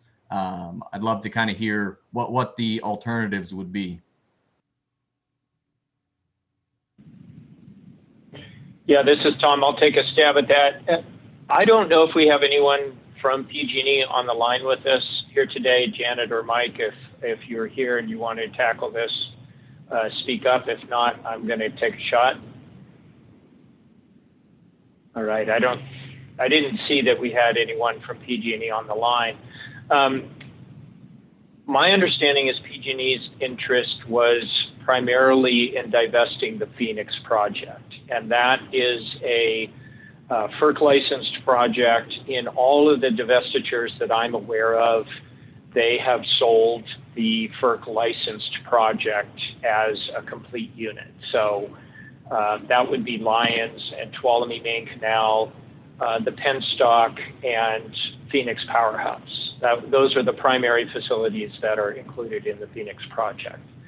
When we were exploring alternatives with PG&E and sharing interests about what TUD was really looking for, one of the things that we emphasized on numerous occasions was we wanted all of the water rights. We wanted to have more rather than less control. We wanted to have more rather than less rights. And for those of you who are familiar with how the system operates, for most of the year, the Tuolumne Main Canal diverts water from the South Fork of the Stanislaus River. There are times of the year when the natural flow in the South Fork stand, mostly in the summertime, is less, not only less than what is needed in the Tuolumne Main Canal for TUD supply, but it's less than the minimum flows that are required below Lions Dam. And so where the water comes from throughout the course of the summer is Pinecrest Reservoir. There's a release of water from the end of spill season, which is anywhere from April through June or July, depending on how wet it is. Until Labor Day, there's a release of water from Pinecrest Reservoir that supplies all the water that goes into the Tuolumne Main Canal, plus minimum flows between Pinecrest and Tuolumne and Lions Reservoir, and from Lions Reservoir down to New Melones. So without Pinecrest Reservoir, you do not have a year-round water supply. And so in our discussions with PG&E, it was pretty clear that that is a very crucial part of the entire package, to have a complete top-to-bottom water supply system for TUD. That being said, if TUD did not purchase the Phoenix system, I'm pretty certain that PG&E would move to sell it or do something else with it. The Pinecrest project is currently part of Spring Gap Stan, the PG&E's much larger Spring Gap Stanislaus project. Since we are looking at that acquisition, PG&E has actually a lot of work to do to carve Pinecrest out as a separate license and transfer that along with Phoenix. If they were not doing this deal with TUD, I doubt that they would undertake carving Pinecrest out. And so I think that Pinecrest Strawberry would remain with Spring Gap Stan. The Phoenix project would be sold as a package. So that might have been a longer answer, but I thought it important to have some background on how the system works. Yeah. Follow-up question? Any follow-up question, or did I get most of it? Yeah, one follow-up on that. So if Pinecrest is not included, my next question on that was, who would buy it if not TUD? Yeah, I don't think, I believe that PG&E is frankly bending over a bit backwards to carve out and sell Pinecrest to TUD to offer a complete system. And I do not think that they would offer it for sale, but for a sale to TUD. So it would stay with the balance of their facilities, and they would just sell the Phoenix system. Okay. One question also was, a lot of times it's been brought up to me from the public has been the potential of not only generating revenue from power, but being able to sell water downstream.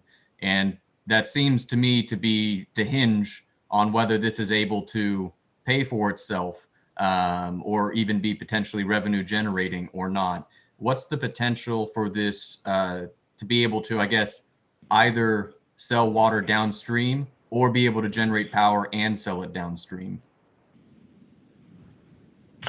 Yeah, good question. There are several, let me say it this way. The Phoenix is a very flexible project. It's, if TUD takes ownership of all of the assets, it would have 2 reservoirs, plus a canal and ditch system that spans both the Stanislaus and the Tuolumne watersheds, at least in the upper reaches. Some of the water from the Phoenix project currently makes its way into the Tuolumne River. As during winter and spill conditions, when the rivers are flowing high, Lyons is spilling, Pinecrest is spilling, PG&E has historically pushed as much water as possible through the Phoenix project for generation. That water then goes to Phoenix Lake, and then ultimately whatever isn't used for supply makes its way down into the Tuolumne River. That is a benefit to the Tuolumne River and to the users on that side. Whether that could be monetized in some way is unknown. That's certainly something that should be looked at. But PG&E, for a variety of strategic reasons, has never sought to optimize or monetize the water deliveries that they do. And TUD, Tuolumne County, is not unique in receiving water from PG&E projects. There's probably a dozen PG&E projects up and down the west slope of the Sierra, plus a couple in the foothill range, that currently provide water under contract. All of those contracts are either for free water, air quotes around free, or at below market rates. And PG&E has never sought to, impose any sort of market pricing on water, nor have they sought to sell or monetize excess water from their projects. And so as TUD investigates this, there will be a number of opportunities to try and optimize operations and monetize benefits of this project, either through dispersed benefits or more specific benefits, to close the revenue gap. All right. And I'd love, I think, just in the future, and I know this is very early on, to hear kind of what's the worst case if we don't do anything and what's the best case scenario for this, and it's a range of kind of options there. And I promise the last question, this is kind of relevant in the news recently, was the Orville Dam a little while back. Buying, as you mentioned, a century-old, some aging water infrastructure, while we can't predict the fail rate of any individual piece too accurately, what is protecting us from some kind of catastrophic failure of that related to either state or federal aid? What risk are we taking on with something like that? I know that's an easy question to close out with, so. Okay. Well, it's actually, we could have a whole separate 2-hour discussion around dam safety and so forth. But both FERC and Division of Safety of Dams of the state of California take dam safety very, very seriously. The burdens on a dam owner in terms of monitoring, reporting, studying, and investigating their dams is fairly steep. It's a substantial portion of operating costs of these facilities.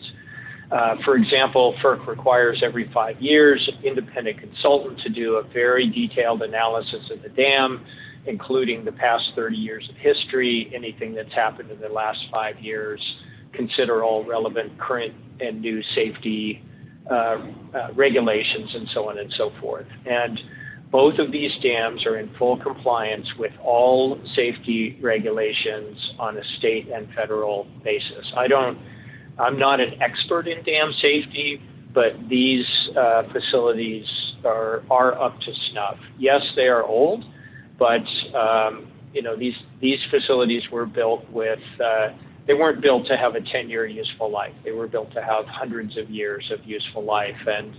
And as best we can ascertain and based on the records, they are in good condition and safe.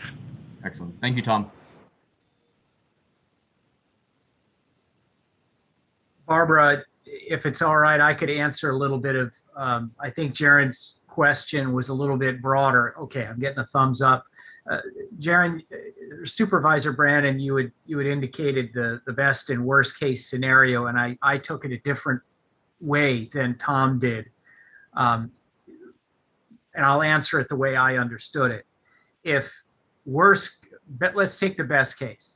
Best case is TUD acquires this system and is able to optimize, run the system incredibly well, reduce costs, and distribute the benefits on a very small level to all of those who benefit from having their own water rights.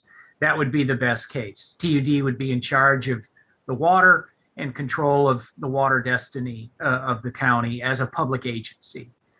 The worst case you hinted at earlier, or maybe it was one of the other supervisors, where Tom pointed out that the 1983, the district receives water from two different sources. One is direct diversion through the Phoenix Project water rights from the South Fork. Those rights are tied up in the Phoenix Project. However, during the summer, TUD frequently drafts water from Pinecrest, which is in the Spring Gap Project. If PG&E were to just sell, and the 1983 contract addresses both sources. If PG&E were to sell just the Phoenix system, where does that leave that 1983 contract? Split in half. How are they going to accommodate that?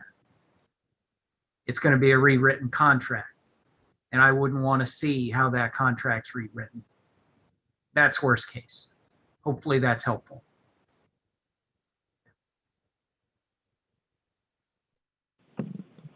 Okay, the list is getting long, so we will go ahead and address as we can. We'll go with TUD board members and then city council. So next up is Director Boatwright.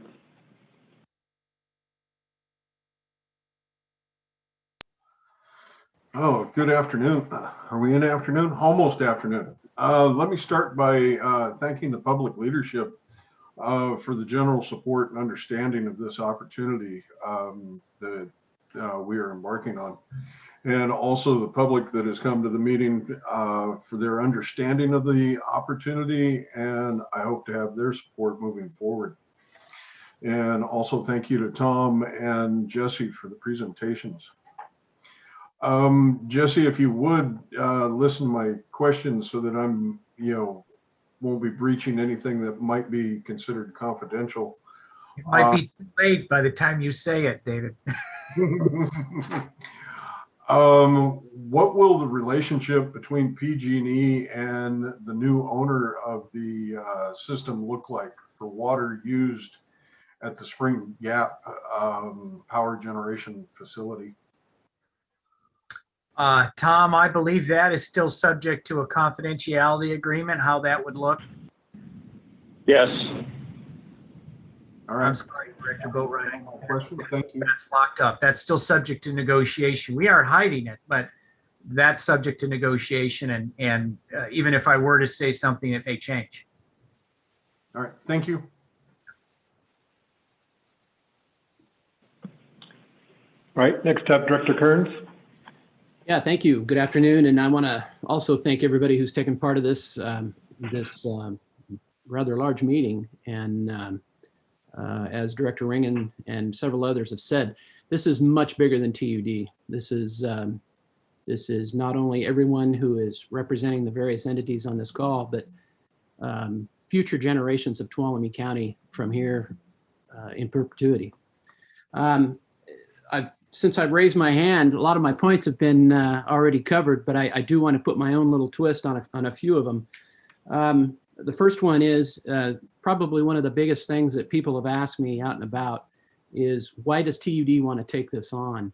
And why did they start this conversation? And as Director Ringen pointed out earlier, PG&E started this conversation. So I hope all of you and those of you that are listening at home understand that PG&E is going to divest themselves of these assets. And so that's where the conversation began.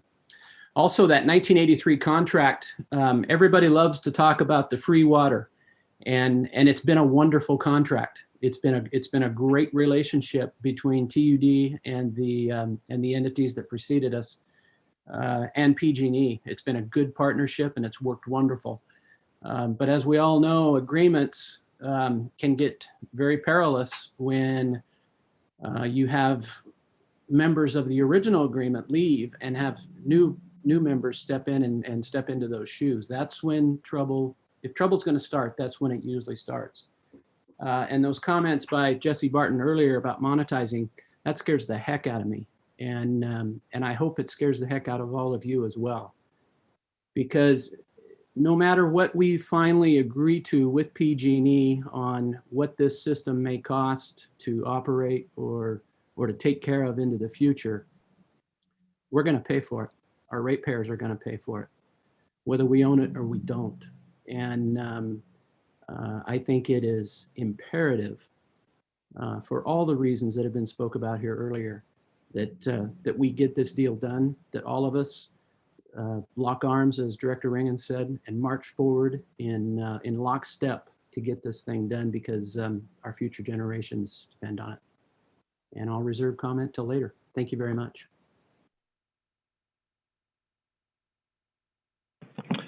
Okay, next up I have Mark Plummer.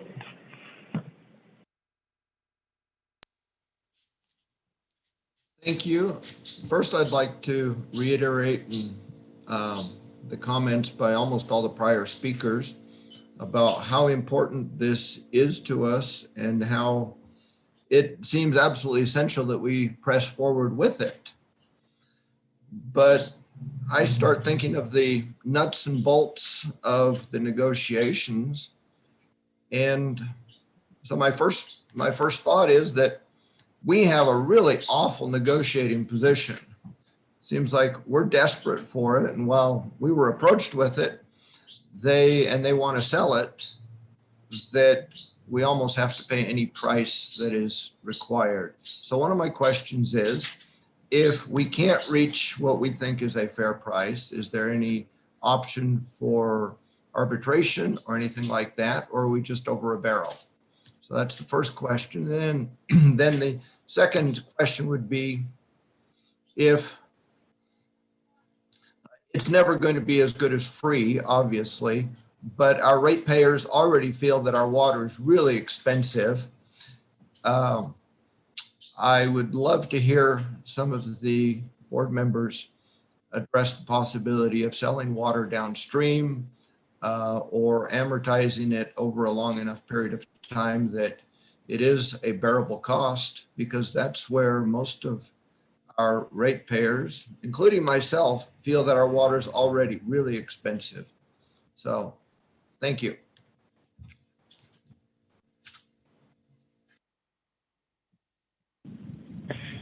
I could take a shot at the fair price question, and as you might suspect, I'm going to say this is all shrouded in confidentiality, so I really can't say too much. But we have had discussions around price. One of the things that PG&E likes to do in the term sheets is to make sure that we're all really talking from the same place. So if there were complete disagreements on something like as fundamental as price, that we wouldn't proceed to a purchase and sale agreement, because as I've mentioned, it's a lot of time and effort both for TUD staff and for PG&E staff.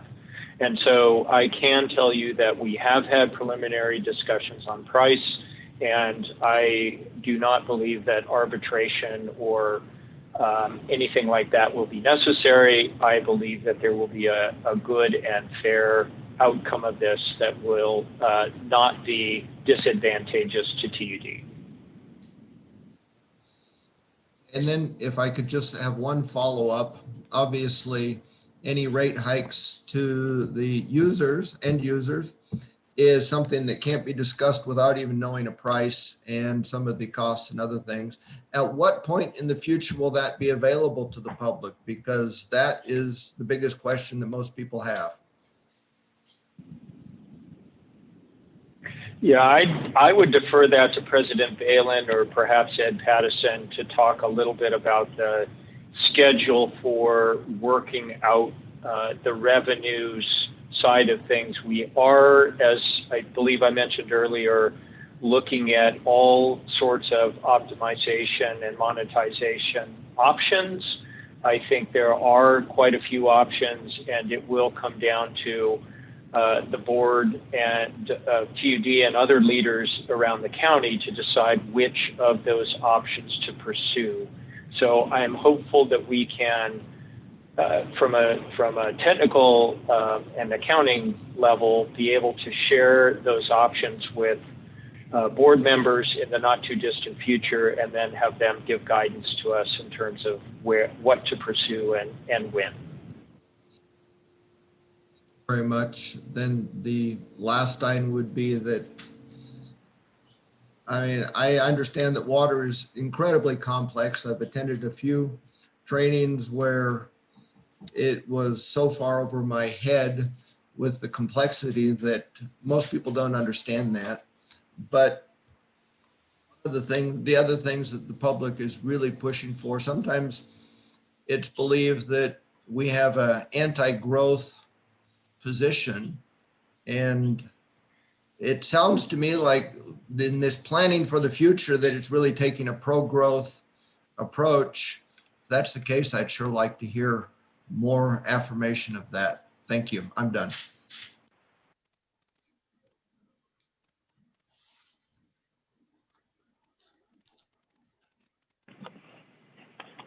Okay, no response after that. Next will be Ann Segerstrom.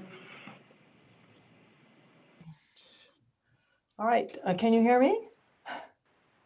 Yes, we can. Okay, great. So I just wanted to say thank you to the whole Tuolumne Utilities District team for putting together this presentation and clarifying, so many aspects of what lays before us in terms of having a proprietary water system here in the county. And I've known for a long time that our county system is precarious and that we do need, deeply entrenched water rights of our own. So I want to throw my full support behind your efforts.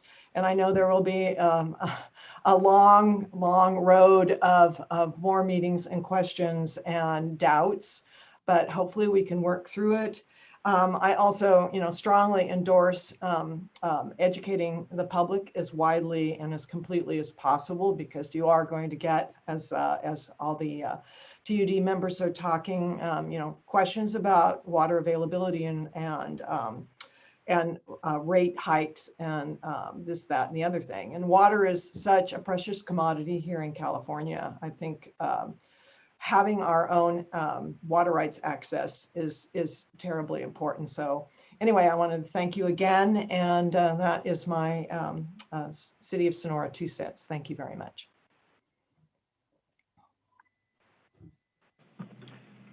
Okay, next is Colette Such. Hi, thanks for letting us speak. There's not a whole lot else for me to say. Certainly, I think that we should have water rights. It's crazy that we don't own the rights to our water. But I'm curious to hear what our tribal representatives have to say about this. And also, I'm curious to hear John Buckley's position, because I think it's different. At this point, I don't really have much else to add. Just want to thank you for putting this presentation together. I would encourage everyone on this meeting today to actually participate in TUD board meetings.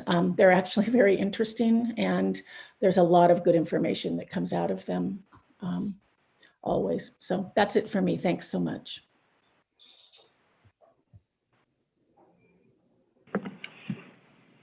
All right, next will be CRDD.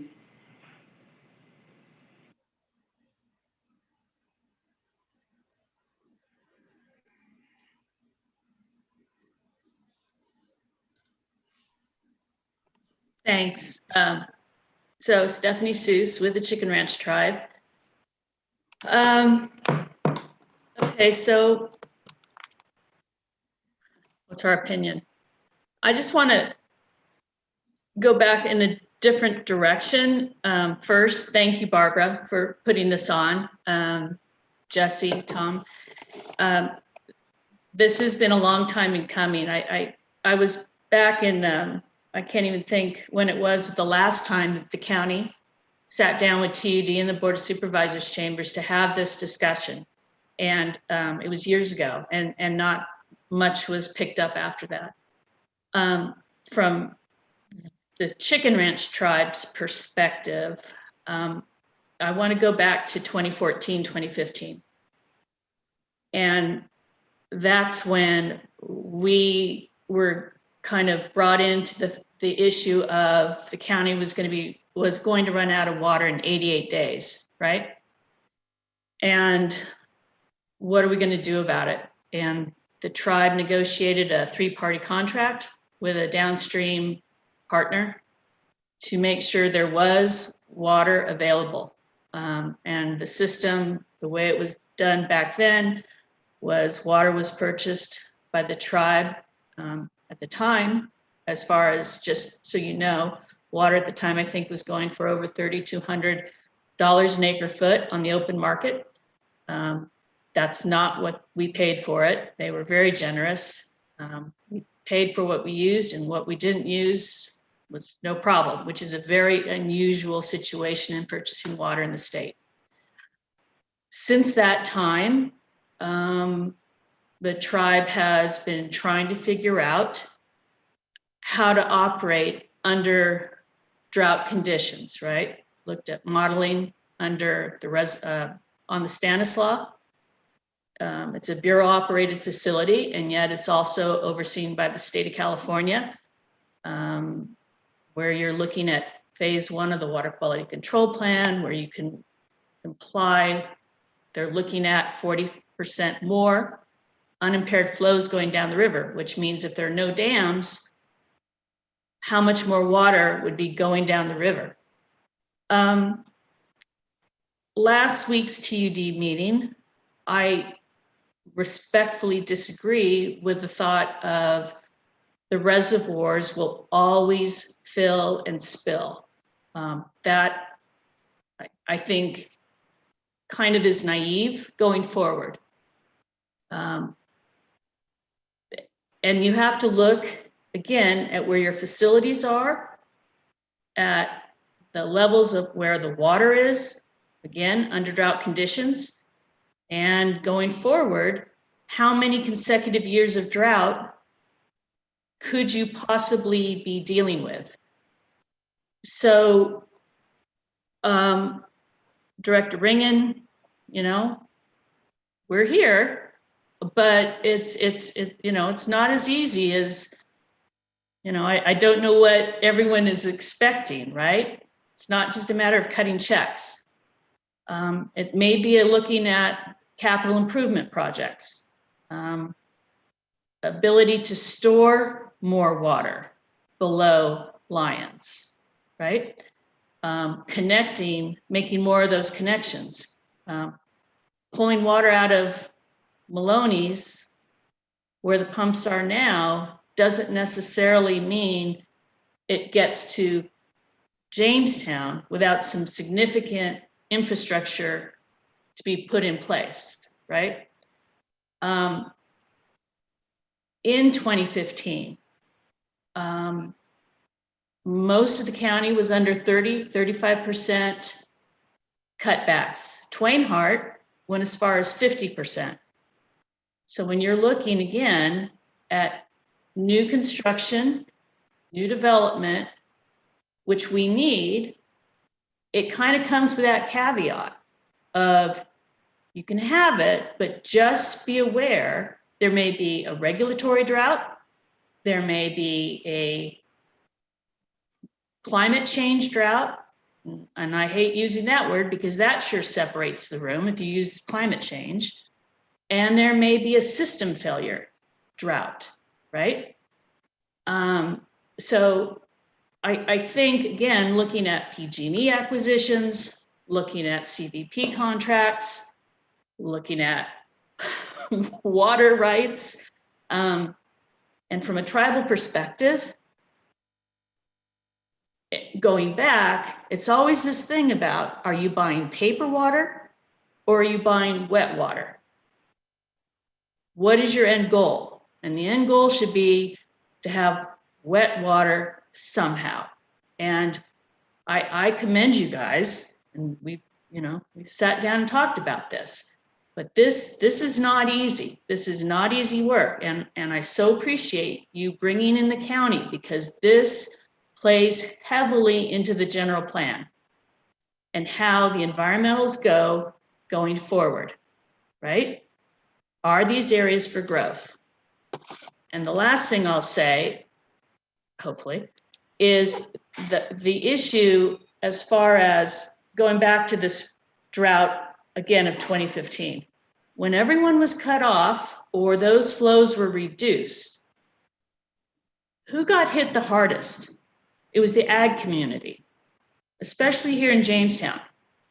And David Brobright was our guy, right? And they were running schedules, trying to figure out how to get that quartz reservoir, to figure out the lower system, the upper system, of how to move that water, and we went from, I don't know, a couple days a week to maybe once a week.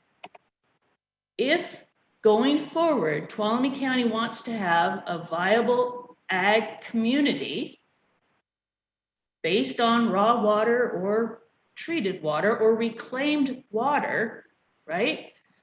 Then we have to be aware that when you go into 30, 50% conservation, that water is not there for reclaimed use as far as ag goes, okay? So this is a huge conversation. And again, water's not cheap. Moving it is not cheap from a power perspective. And Kathleen, just so you know, we've done some numbers with TIPA, we've done them with WAPA. I don't see a problem as far as getting the power where you're going to run out, right? It's still there. The numbers are okay. So we'll do what we can, but this is not just writing a check. This is a huge community endeavor, and I think the more people that are aware and understand this, it's the easier. I don't even know if the word is easier. Education is good, right? That's all I got to say. Thanks.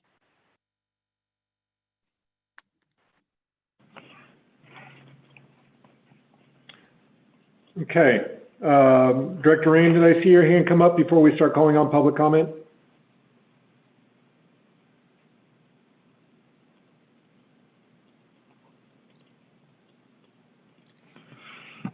Director Ringen, did you have a comment, Director Ringen?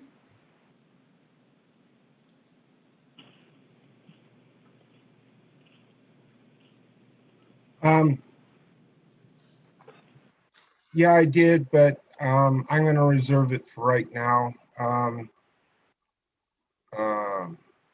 Stephanie Seuss brought up some points from the past, and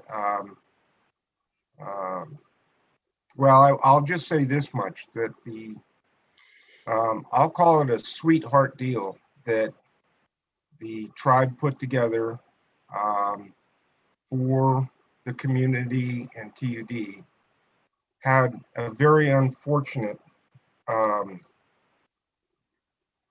result.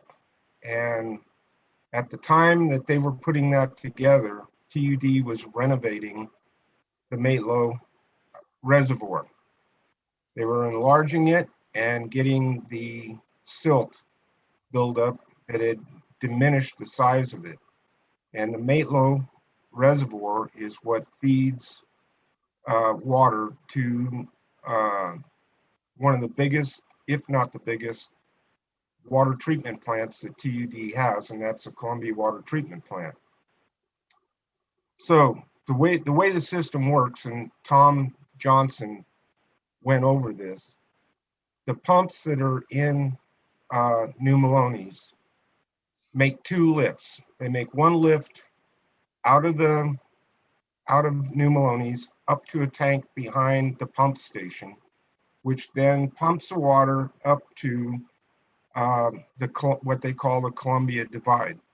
At the Columbia Divide, water's coming down from Big Hill by gravity, but also if you were to pump the water up from New Maloney's, it goes into that same concrete container, and the water is directed either at the same time or one way or the other, either to the Matelow Reservoir, or it goes to an inverted siphon that goes to Columbia College and on out down those ditches. Like I said, it can go either way or both ways at the same time.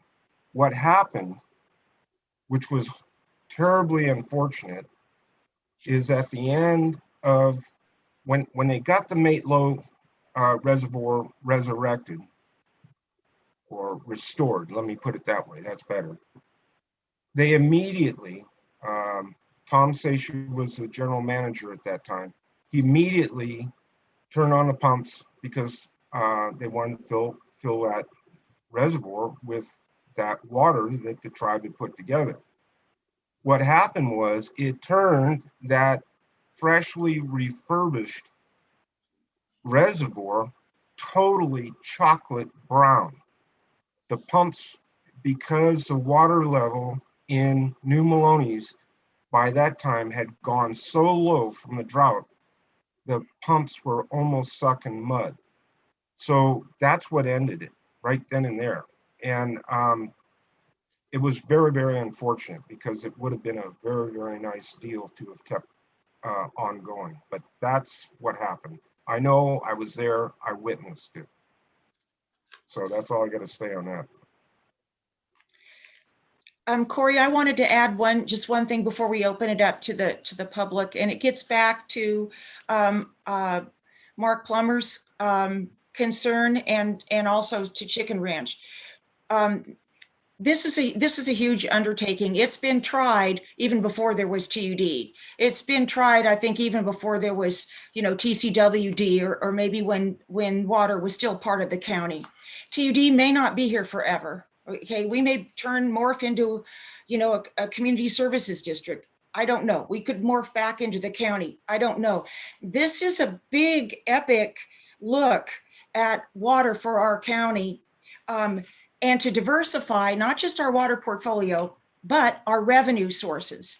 And typically, most mountain counties have water and sewer, okay, plus hydro or water power, plus recreation. Okay, they have about 4 revenue sources. Some have even more, taking in septage and other forms of revenue. We only have 2. And so this question is started with the county before even TUD was even, thought. It was our opportunity to own water rights. The stuff we can do, and Stephanie, you talked about this, it's not just for development. It is for local control of our food, our agriculture, our tourism, our recreation, and not-for-profit hydro abilities. We don't have to make a profit on it like PG&E. And so I do believe, just like TUD, we take our ratepayer water, we put out a fire. on someone who's not in the TUD system, we have a responsibility, we have a mandate to provide fire flow to everybody. And so it is good that we're all talking, because it's really clear fire knows no boundaries, and our water should be able to nourish our whole community and not have and have nots. And so, you know, as we move into the nuts and bolts of paying for this, I want all of us to think about, and I know Stephanie, the Chicken Ranch, has done a really good job about this, is looking at our needs assessment. What do we want to do with our water? We haven't really thought about that before in terms of local control, homeland security, that kind of thing. What do we want to see our water do? So with that, I'll get off my soapbox. And I really appreciate your comments. And same to you, Mark. I appreciate your comments too. And Colette also. So with that, Corey. Okay, next up, we'll go ahead and take it to public. Next up is Gary Sipperly.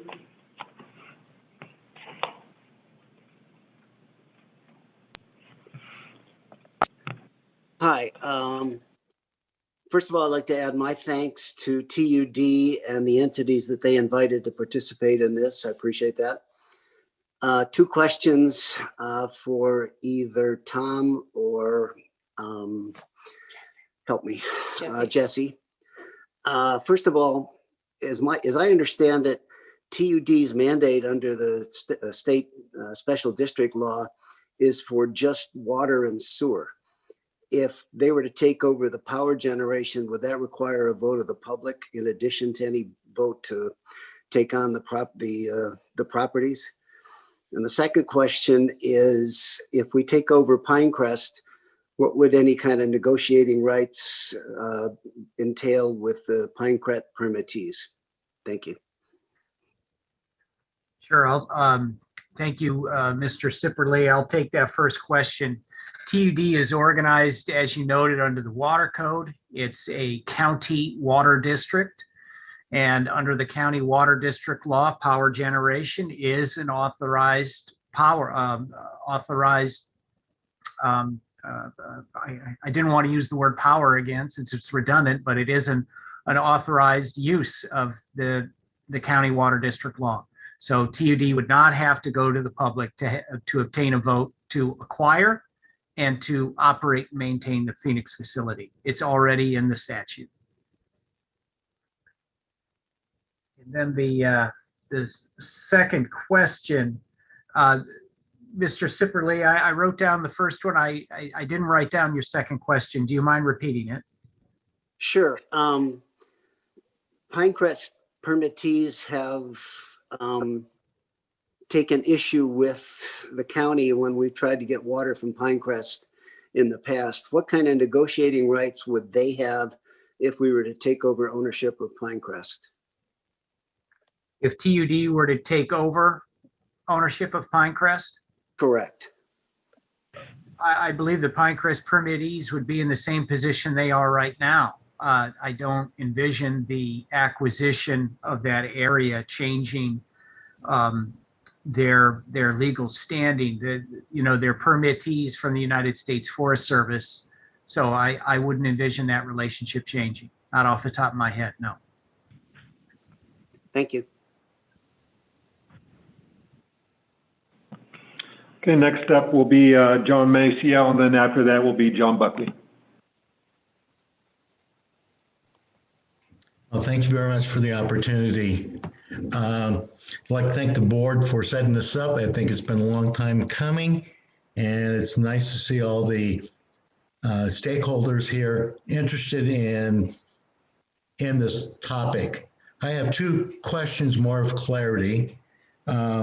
My understanding of the contract with PG&E that TUD is only committed to 10,000 acre feet of water.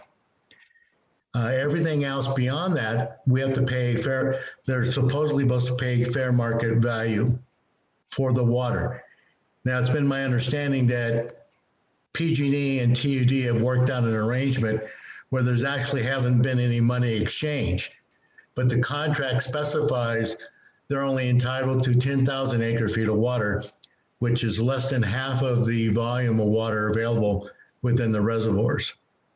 I don't know if that's still accurate or not, Jesse, but that's my understanding. The second question is, at the end of spill, when the TUD system only works off of the Lyons Reservoir, which has less than 4,800 acre feet of water for that summer period of 3 months. But also during that time, there is also 50% of the water is used for irrigation also. So there's a high demand of water for that 3 months during that time. So that whole contract issue of access to water really is the summer months, and that's a big deal. So my question is, if TUD doesn't control those water rights, then are we still going to be restricted to potentially to 10,000 acre feet of water? And how do you deal with the other need? Thank you. Yeah, John, the 1983 contract has, over the past several decades, it hasn't been amended, but the parties have reached a variety of understandings of how much water is going to be available during a particular year. And I do not recall a hard number of only 10,000 acre feet. It depends upon a number of factors. But if that contract were to be acquired by somebody else, it's very likely that those contract provisions would be reinterpreted. And that is something that I'm concerned with. I don't see it, I'd prefer not to, that contract, it's complex, and it doesn't, and I don't mean to diminish your question and say, it's TUD's allocation is A, B, and C. It isn't like that. It's complex. It depends on their power needs. It depends on what they're going to run over the spring gap. It depends on the water, the snow survey. There's a variety of factors that go into what's available to TUD, and the relationship has been, as was noted by Director Kearns, the relationship has been very productive and equitable. But sometimes good things come to an end, and receiving free water forever, I think, in my opinion, is no longer an option. And then as I get, I always write down the first question, and then I start to answer it and I miss the second question. John, do you mind? No problem. Thank you. And it wasn't almost not a question, but more for clarity. During the end of spill, which goes through the summer focus, at that point, TUD has to live off of Lyons Reservoir for the 3 months. And that is also the main time, and Dave may know, that the irrigation basically picks up half the water for the whole year through those 3 months. So that becomes a different issue. And if we did have another drought, and if we don't have access, that end of spill is a major problem for water access for the summer months. Is that still true? Yes. End of spill is the most critical date in water supply. Absolutely. Okay, well, thank you. Bet.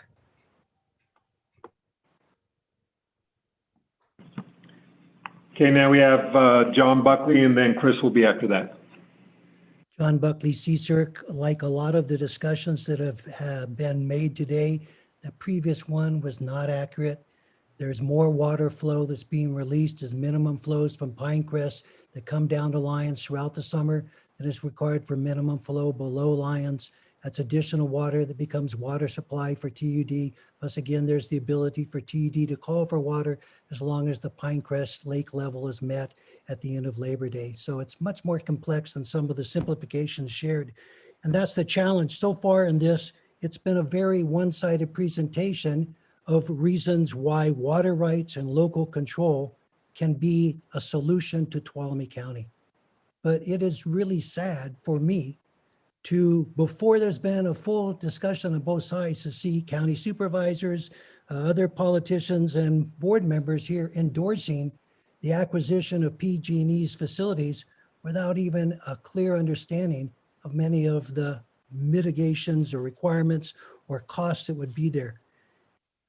Some have criticized the fact that we're getting free water. TUD gets free water year after year based on the contract and also the ability to purchase excess above the already free water in some years that has, I believe, only resulted in a small payment. In all the years that PG&E's provided water, I believe TUD has only purchased water once at a relatively small cost. So ratepayers, the people that most of you are representing, if you're board members, are the people who need to have the lowest cost for the water. And every year PG&E pays for the maintenance of the dams, the main canal, the infrastructure, the millions of dollars in FERC relicensing costs and all these other costs. But Barb and others have said, but we need to be able to get more water because we need more water. Well, having water rights or taking over the PG&E system doesn't provide an additional drop of water in the South Fork Stanislaus, whether it's climate change or not.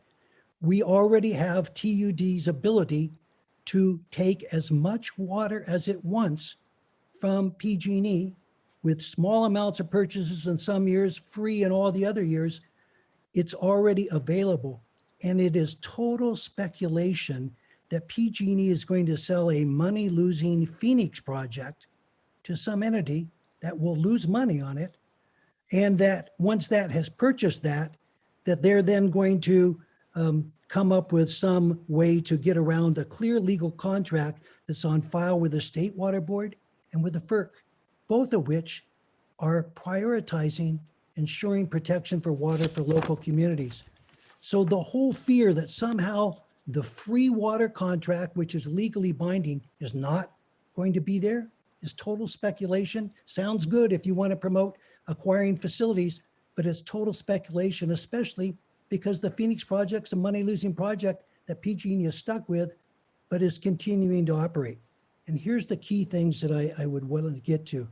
First, the amount of cost for this, if I won't go into the details, but if you look in the FERC relicensing documents to see what the net value of the net book value of the facilities are, not counting Pinecrest, and you look at the operational cost and others, TUD would be spending millions of dollars of ratepayers' money to get water that's already free.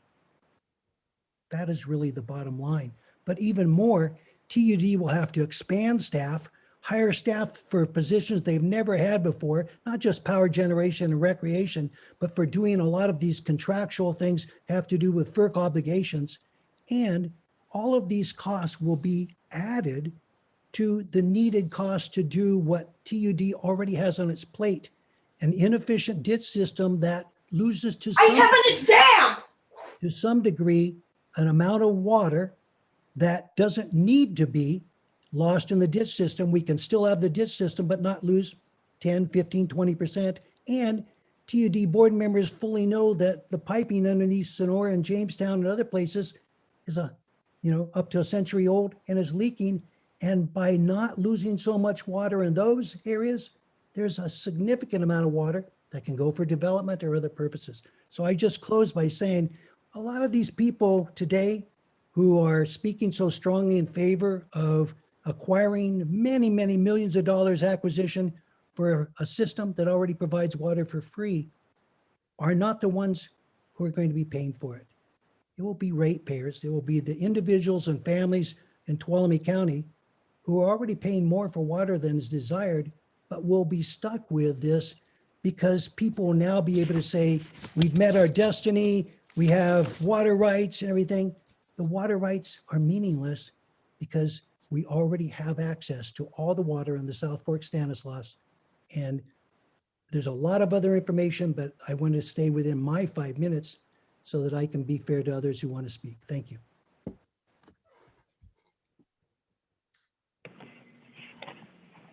All right, thank you. Next, I'll be calling on Chris. I just want to double check real quick. I see that I'm going to do the last numbers.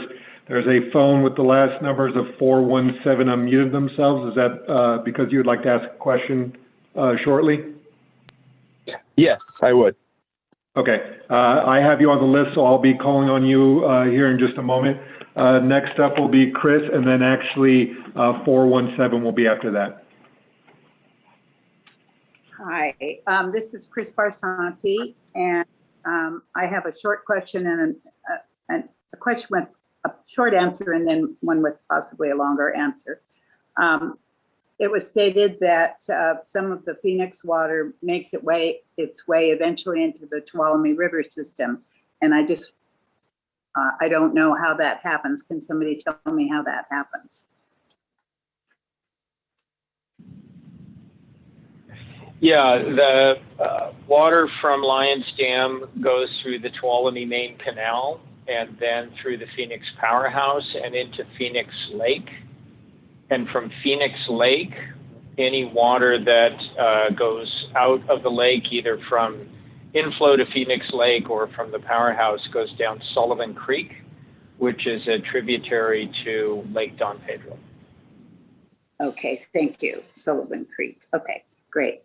My other question is the water from New Maloney's that can be pumped out, is the location is such that during a severe drought year or multiple drought years, as Ron said, then we're pumping mud. What is the feasibility, and has that been looked into at all? What feasibility of putting in some kind of pump system lower down the reservoir, within the bounds of Tuolumne County, of course, but so that when the water level at New Maloney's is low, as it can be, in the 90s, it went all the way to Robinson's Ferry.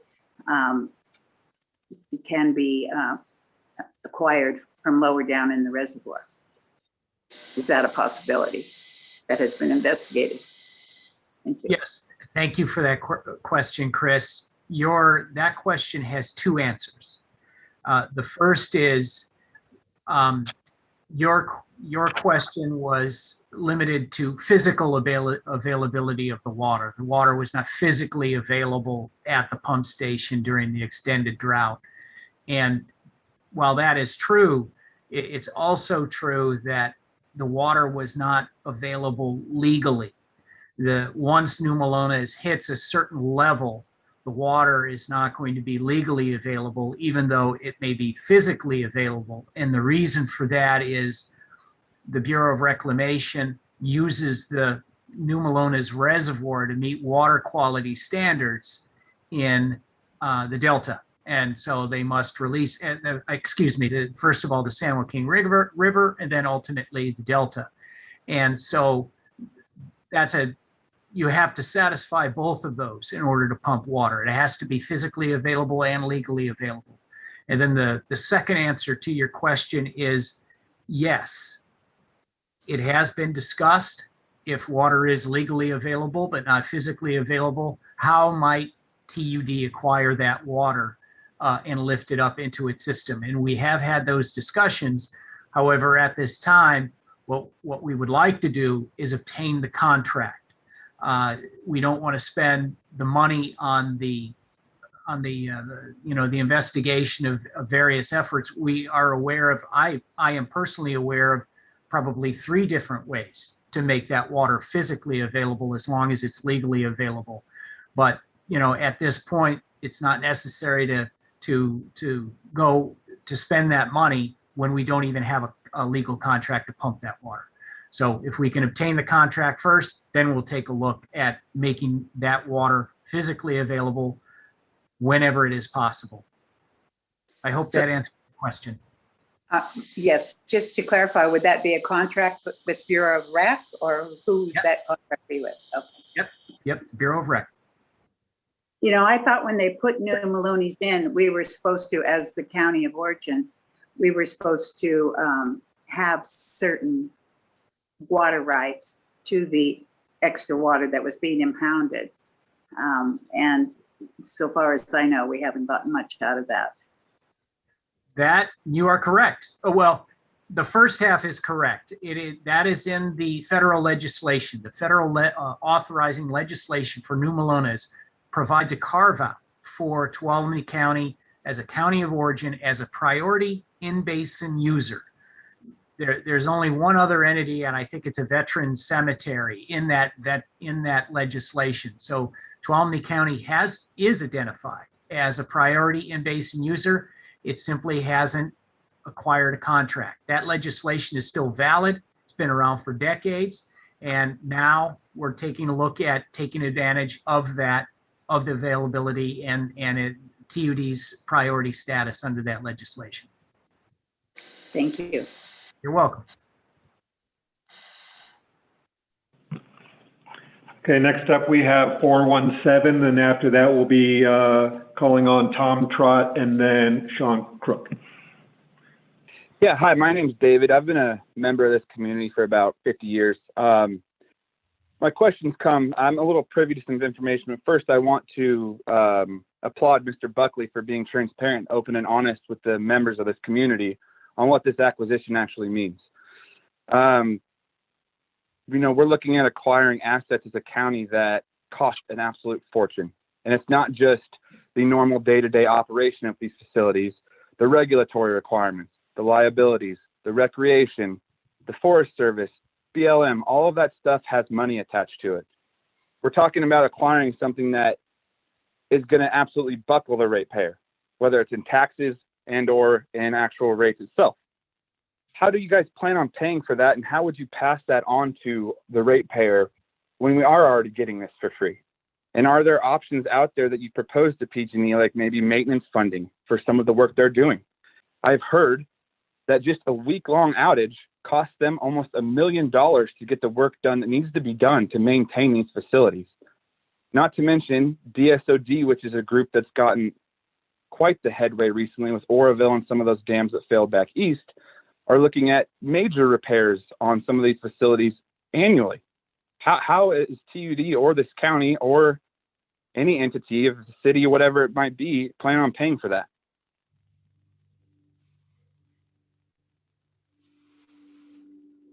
Barbara, are you still with us? I'm still here. I have a very irate university student that needed a Zoom exam, so I'm now been banished to my car here. That's the casualty of Zoom competition. If Ed wants to take this, I can, or whatever. Or Jesse, you want to take this? That's why we're in negotiations, just to actually look at and assess these assets, see what their shelf life is, and see what the 4E conditions. I mean, I've worked on those for Pinecrest, and the caller's absolutely right. There are a lot of costs that we are now flushing out so that we can be as transparent as possible. And Jesse, do you have anything you'd like to add? Okay. Of course. Yeah, an issue that we want to be careful of here is backwards looking versus forward looking. Yes, the contract, the 1983 contract was a wonderful deal. It provides free water. That's in the past. What we are confronted with now is a new paradigm. And that paradigm is PG&E has made no secret that it will divest itself of the Phoenix system. They will no longer own it.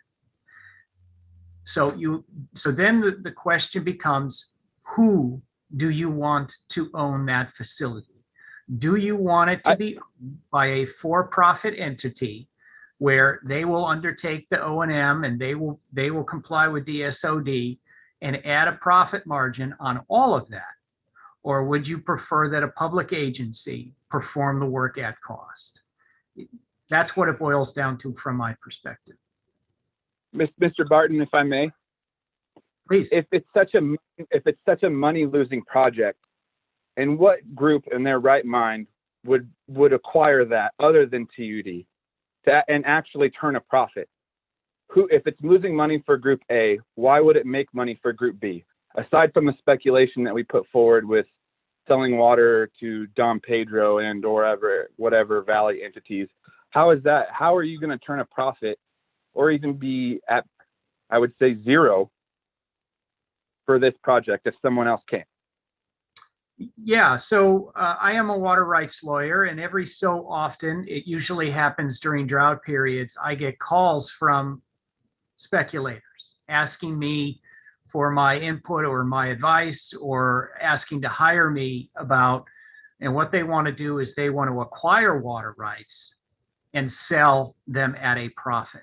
They want to make money off the drought, because as some people have mentioned, during droughts, the water price per acre foot can exceed $1,000, $2,000, $3,000 per acre foot. And most of those third-party entities are from outside this state, and they are aware. You don't have to live in California to know that California has a water distribution or is highly dependent on rainfall. It has a large population. The Central Valley Project was adopted as a way to move water from the water-rich areas to the water-poor areas. And it depends upon an infrastructure to move that water around. And when that infrastructure breaks down, or when Mother Nature breaks down and the year is dry, the water prices skyrocket, and you get speculators in there willing to acquire water rights and to sell them at a profit. And that happens every drought year for me. I feel those. And so for me, from my perspective, it is not a leap to think that some third-party entity will come in, buy this water, very old water rights, very, very valuable water rights, and monetize them. It's not a leap in. So to me, then, instead of acquiring this monstrosity of an asset, it would make sense that we would try to move forward as a community in purchasing the water rights, not the assets, and maybe even providing, I don't know, some type of incentive to PG&E to maintain these facilities as they have. They seem to be proven good stewards so far. I don't know what the exact census is on that, but we're asking to have it all instead of what we actually need. Yeah, I'll just respond briefly. There are other people in line, and I don't know your name, but that's fine. The speaker. Okay. TUD is looking at all ways during these negotiations to limit the impact on the ratepayers. And that includes a variety of efficiencies. That includes looking at how PG&E has operated the system and how TUD could operate it differently and not incur the costs that PG&E has. We're looking at all of it. And that's why we hired Tom. Tom has a lot of experience in these facilities. And we also have other consultants that have looked at the facility, and we are looking at ways to improve the efficiency and reduce costs. Thank you. Thank you. All right, next up is Tom Trott, then we'll go to Sean Crook. Hi, thank you, everybody. Tom Trott, Twin Arc Community Services District. First, I just want to applaud TUD for having the courage to have these discussions. These are discussions that have been around for probably more than a century, and we have to engage in them. And so I just want to say how thrilled I am that you are engaging it. There's so many people here involved to have the discussions, whether it comes to fruition or not.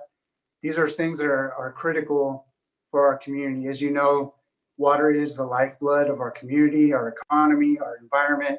It's so important to everything we do. I grew up here, and then I went away, and when I came back, I started working about 8 years ago for Twin Arc CSD, and that's when I first realized that our water supply here is so one-dimensional, our water portfolio, so one-dimensional and reliant on a company whose primary mission is not water supply, whose secondary mission is not water supply. And that's a real concern for us as a community when that is the lifeblood. I've had the pleasure of working with other agencies, water agencies across the state who have been in similar situations to where we are now. And many of them have passed up opportunities like this. And then 30 to 50 years later, they come back realizing that they were desperately needed them if they had those opportunities still. And the cost, and I know the costs are a big deal because we are a customer as a CSD, I'm also a customer personally. But the cost when you forfeit or you defer something like this 30 to 50 years into the future, the costs go 10 to 20 times more. And I've been involved in some of those projects. And so we need to understand the cost of not doing anything as well. And then also, I just wanted to echo some of Director Ringen's comments from the first session there about this being a community-wide deal. This is not a TUD deal or even a county. This is all of us. It impacts all of us. It dictates in some way the future of our community for a long time. And it's important that we are all involved. And so I appreciate Director Ringen's list. I just want to also make sure that Tween Heart Community Services District is on that list as a partner in these discussions and wants to be involved going forward, because this is a critical issue for our entire community. Thank you.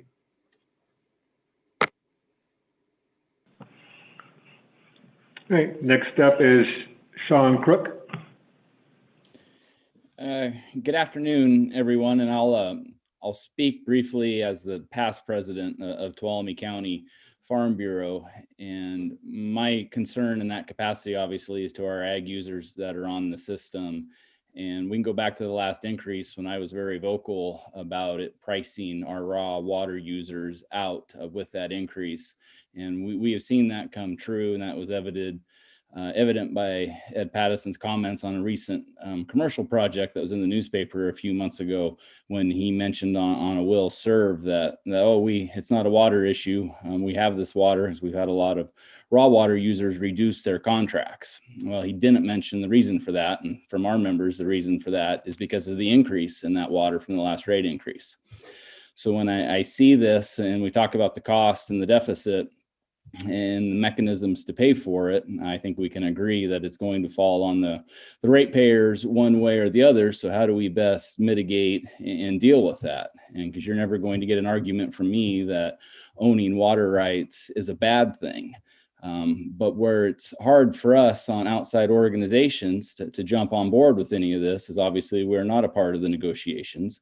And I will never recommend to our members to support a contract or a process that we're not a part of and we don't see how it is playing out.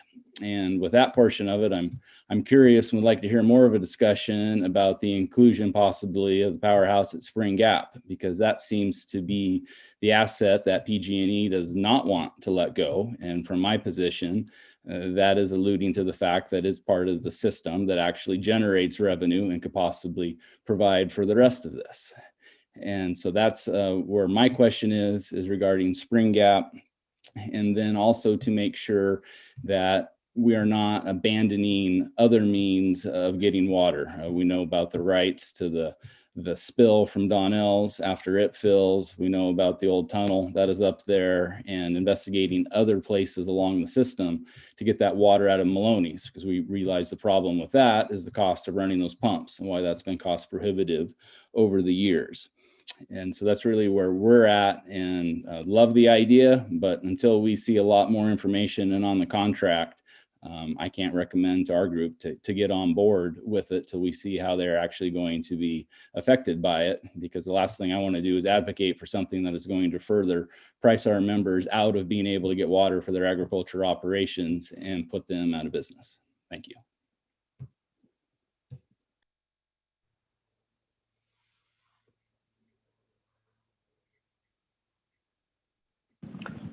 That's all we have at the moment for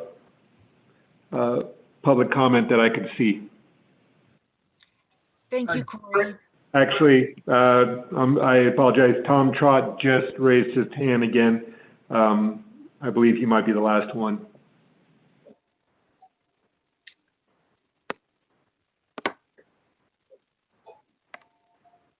Am I on? Tom, did you have a comment? Yes, I can you hear me? Yes. I just wanted to say one more thing that I meant to mention is there are a lot of complications and costs that come with this, but with every opportunity, there's also many opportunities for creative solutions and revenue creation. And I just want to make sure that we don't exit these discussions before we really fully explore those options. And I know TUD is doing that, but I just want to have that be known to everyone that an opportunity like this brings other opportunities to us as well. And it's important that we flesh all of those out and are willing to be creative beyond what's on the surface to really see if something like this is doable. I'm certain there are potentials that we can do things that have little impact on our ratepayers as well. There's a way to really go about this and steward it in a really good way and smartly. And so I want to make sure that, yes, we're all concerned about the cost, but we should also be looking at all of the potential opportunities as well. Thanks.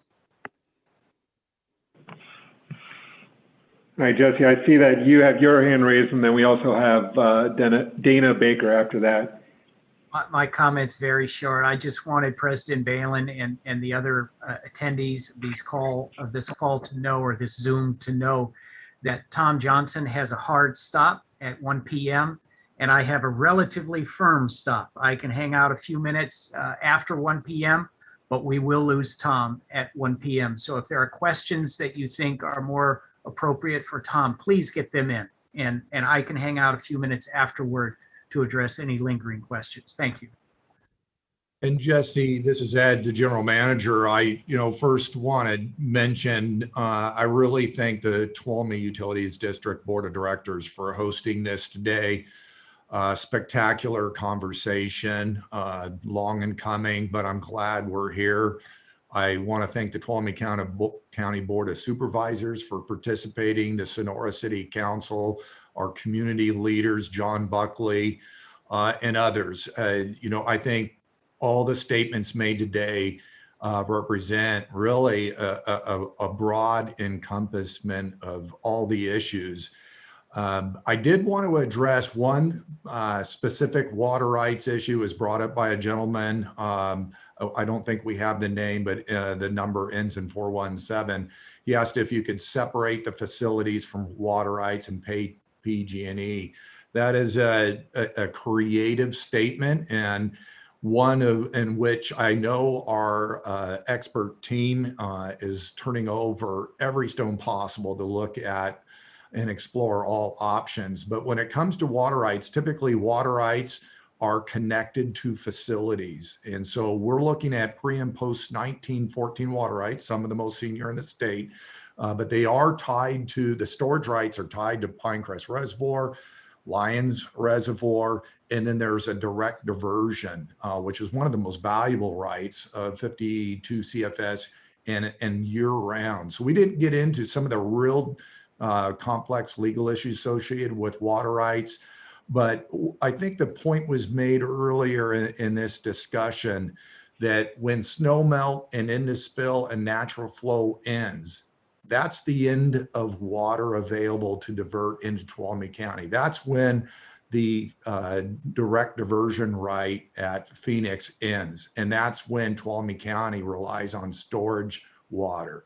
And that's when we begin to rely on Lyons Reservoir first, and then lastly, Pinecrest Lake. And that's why the team, while we've been exploring all these options, have arrived at a package here that we think is in the best interest of Tuolumne County, because we do rely on the natural flow. It's extremely valuable, but we also rely on that storage. And it's next to impossible to separate those rights from those facilities, hence the package that's being presented. But I think that this discussion today has been robust and healthy. I just want to assure the community that on behalf of the board of directors and staff at TUD, we're extremely sensitive to cost and expenses, and we're doing everything we can possibly do to be creative, hardworking, and looking at every possible option to keep rates down, not just on the acquisition of the PG&E facilities, but as we look at the Central Valley Project contract for New Maloney's water, for partnerships, for collaboration, and it extends beyond that. This just occurs on a daily basis in terms of how we treat water for entering into the potable system, how we move water through the raw water system, and then how we treat water on the wastewater side and make it available for reclamation. And I understand Sean Crook's concerns regarding raw water rates. I'm a big agricultural supporter. I come from an agricultural family and I'm a member of the Farm Bureau. I think that's an important consideration and an important topic, and we're happy to talk about that. But there is a lot of laws that get involved with pricing water. We could spend an entire day on that particular topic. So I won't go down that path right now, but appreciate those comments and look forward to our upcoming discussion. So with that, I'll hand it back to President Balin, and thank you for the opportunity to talk today. Real quick, I do need to announce that Supervisors Campbell, Half, and Kirk will be leaving the meeting at 1, just to let everybody know. And we do have one more public comment after that too. Okay, maybe that could be our last public comment. And we're not done by any means. So with that, and I know Tom's probably left. And also Jaron Brandon just notified me that he's also going to be needing to leave at 1. Okay. And who's our last comment? From what is being indicated, Dana Baker. Okay, thank you. Hi, I just wanted to quickly provide my perspective as a younger member of the public who was born and raised here and is likely going to be in this area in 50 years or so. I'm thinking at least that far ahead, where climate scientists have warned that water is going to dramatically increase in scarcity everywhere.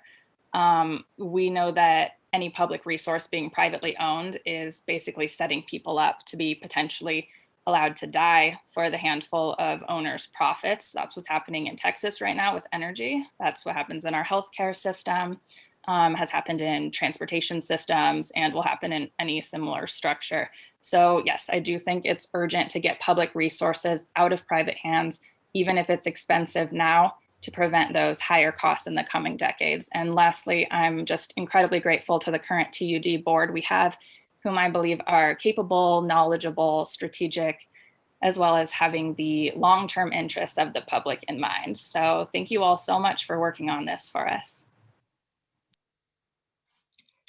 Thank you, Dana. That's a nice note to end it on. And Sean, I'll get back to you. We are going to have a revisit at our rate structure in our water committees. We've brought all our committees back. And so that's a great funneling process to have these kinds of discussions also. And we will also be discussing, like I said, our water needs assessments, where we really look at our future and the future generation that live here and figure out our water needs. Barbara, this is Supervisor Kirk. Can you hear me? Yes, go ahead. We can hear you, yes. Hey, just letting you guys know, we lost 3 members of our board, so we no longer have a quorum. So with that, the Board of Supervisors will have to adjourn our portion of the meeting. But I just want to say thank you. This has been great. I'm glad to see us hammering out these details and be transparent. I really look forward to working with the TUD board and the rest of the partners, Buckley, everybody, just to make this a good thing and an honest conversation moving forward. So thank you guys. Thank you. I think that's a good note to end it on. All right. Well, I'm gonna hit this gavel thing and we're gonna close it up here. So thank you guys. God bless. Have a great day. Okay. Thank you, everyone. This concludes our meeting for today. Thank you. All right. And with that said, I'm going to conclude the February 18th special board meeting with TUD and the Tuolumne County Board of Supervisors. Have a great day. And on that note, for the city council, I will adjourn the city council portion of the meeting. Thank you, Mark. And as the president of TUD, I will adjourn this meeting as well. Thanks, everyone. And so on a side note, I was worried that we might get cut off before I had a chance to formally adjourn, but thank you all for putting this on. And I would like to thank the public for their input and look forward to further discussions, because this is going to be hard and complex and we need lots of input. Well said. This is the first step, is information sharing. Yes. Thanks, everyone.